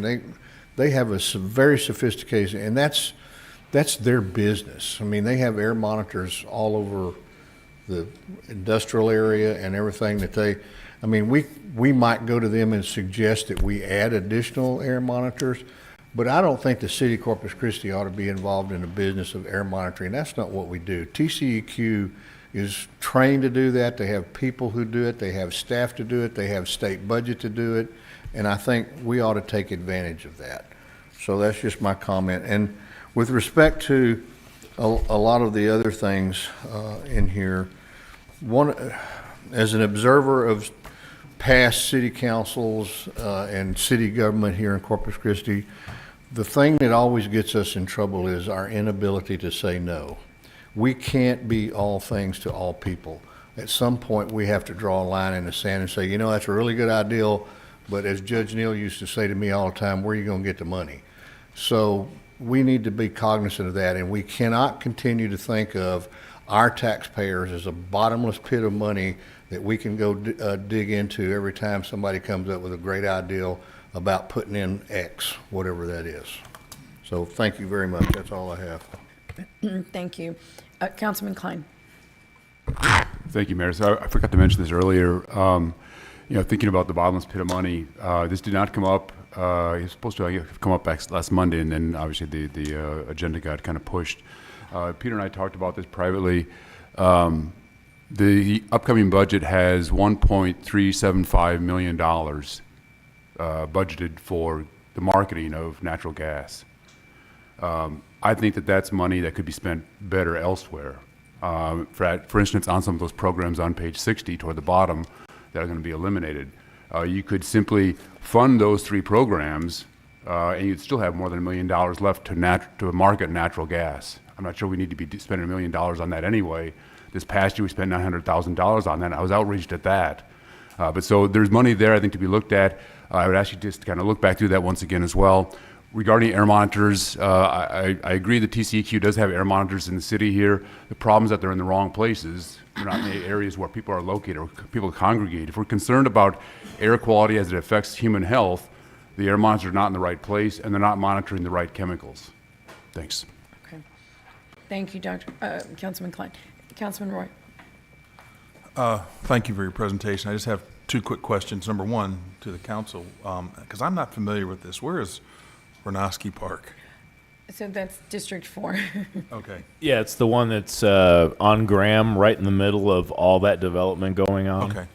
Okay, I remember you talking about the park. I couldn't remember the name. The other thing is, I just wanted to understand the, when it comes to the maintenance, you know, we talked about during the budget process, the maintenance of the American Bank Center and what's needed. Can you, I don't need this information right now, but what percentage during this overall budget for this upcoming year that are we going to take care of? I know we've already started on some of the maintenance things right now, but as far as the estimated overall dollar amount, how much of this is going to be dedicated toward that? I believe the council approved close to $8 million for the first kind of emergency wave of maintenance to include chiller replacements and some other important issues. So we're going to bring back to the council this fall when we get the analysis from the engineer that's saying you can do this now, but wait to do this because of the expansion if it passes. So that's coming forth at some point this fall. Okay, Yes, that's sir. all I wanted to know. Yes, sir. I know that I've had people ask me Yeah. directly about that as far as how long is it going to take us to get caught up, but I think a lot of that just determines on where we're going to go in the future. Exactly. We don't want to we don't want to replace the roof only to tear it up for an expansion. Yeah. So we're kind of phasing it. We have a consultant on board that Jeff Edmonds is managing that's looking at the close to $70 million in deferred maintenance and what can we do now that won't be lost revenue expenditures, good. you know, from an Yeah, I wanted to expansion. make sure that that was discussed in public. I've had quite Yes, a few sir. people No, that's ask a me good about point. that recently. Yes, Thank sir. you. Okay. And in Okay. the CIP document on page 123, there's almost $17 million budgeted in the CIP for fiscal year '24 for American Bank Center, HVAC improvements, exterior improvements, lighting controls, various things. Okay. All right. Thank you. Mhm. Okay, I think that's all the questions. But Peter, I'd like to bring Okay. one point back. Yes, ma'am. You know, the task monies that, you Okay. know, for the firefighters. You know, this has been talked about for years now, and we've really never codified this, but I would like to suggest that we allocate all monies that come in through that task grant, well, it's not a grant, the task, right, to the fire department. So that way they found it was a big thing. It continues to be. It has been successful. We understand it can go away, but it's for capital one-time, improvements or investments. So I would like to make certain that those monies in our financial policy, for example, Okay. those monies go towards the fire department every year that they come in. Right. I know they expend more than that, but I just think it's right and fair that it goes to them. And we Okay. can put that in our financial policies. Yes. Oh, Mr. Hunter, yes. Thank you, Mayor. I agree 100%, and this is actually something that we fought for, I think, right It is. before y'all got here. Right. And I'm not sure if it even came to a vote, but I'm pretty sure the majority of the council was in agreement with it at the time. There was one that wasn't. I think it'd be, there was one that was. There was one. But I think that if it does come to one, you'd have the support. These guys went out and got that money, Yeah. and it should set an example Yeah. to all The the departments. leadership departments. The tax. Texas, what, Ambulance ambulance service supplemental program payment or The whatever. monies that they are repaid, monies that are not collected. Oh, So anyway, I just want to allocate them to the fire department and codify that in in our financial policy. It's not like it's gonna cost us anymore. No. It's just, this will be designated here, and we won't have to take Okay. any out of the general Right. fund to match it. We can put that in the budget amendments. We amendment do to- that, but we'll certainly put Okay. it, yeah, Yeah. we can Put it in. certainly. Did put the it in. council, did you all, there seemed to be a majority, close to a majority on the 1-year rate adjustment. Oh. That could be another financial policy, something we could put in Yeah. for the weekend. You could consider next Tuesday. Sure. Yeah. Let's do put that into, so we'll have 2 financial policy adjustments as part of the amendments. One will be on the Okay. tax that has to go to fire. The Okay. second will be that the city will do rate adjustments annually or review Right. rates annually for water and wastewater. That'll be 2 financial policy amendments we'll include in the budget amendments to be considered Tuesday. Perfect. Okay, very good. Well, I think that's everything then. So. That is everything yeah, for today. For Yes, today, ma'am. so Tuesday. So we're going to post the agenda later this afternoon that reflects what Eddie just presented here. Tuesday will be the first read. The council has all the way up to the 5th, and if you want to extend that, we have time. The tax assessor collector won't like it, but there is another week if you need it. And there'll be a debate on Tuesday, and then ultimate vote the next Tuesday, September 5th, on the budget. A debate. Excuse me? There'll be a- Debate, council discussion debate, Oh, on the okay. budget, yeah. Who's debating? Yeah. That's a scary word in our. Okay, well, discussion, I should say, on the Just budget. kidding. Continued discussion on Tuesday. discussion. Yeah, and then discussion amongst the council members, and then, Perfect. right, with a vote on the 5th of September. Okay. All righty. Yes, and we want to thank Victor for being here. He came in Yes. yesterday, in fact. Victor, thank you. Spent yesterday with us to prepare for Oh, today. wonderful. Yes, and was here overnight. Victor, thank you for your service. Great. And I know I speak for Victor based on Councilman Hunter's comments. I know you're available for any of us to reach out to you at any time with questions. And I like to make sure that's said because you have a very critical position in the advice that you give us. Thank you. Sorry, Mayor, it's just in the past, Okay. we made state news for speaking out of turn way before y'all got here. It was right when I got here, right before y'all got here. And I always just check with Peter, just, it's Oh. without his Right. go ahead, we risk liability. Yeah, So I remember. that's the only reason why I asked. And we appreciate that, Councilman. And I know Mr. Zanoni is very, very open about that stuff, and so is the rest of the leadership. Thank you. Okay. All righty. Well, there being no further business, I adjourn this meeting.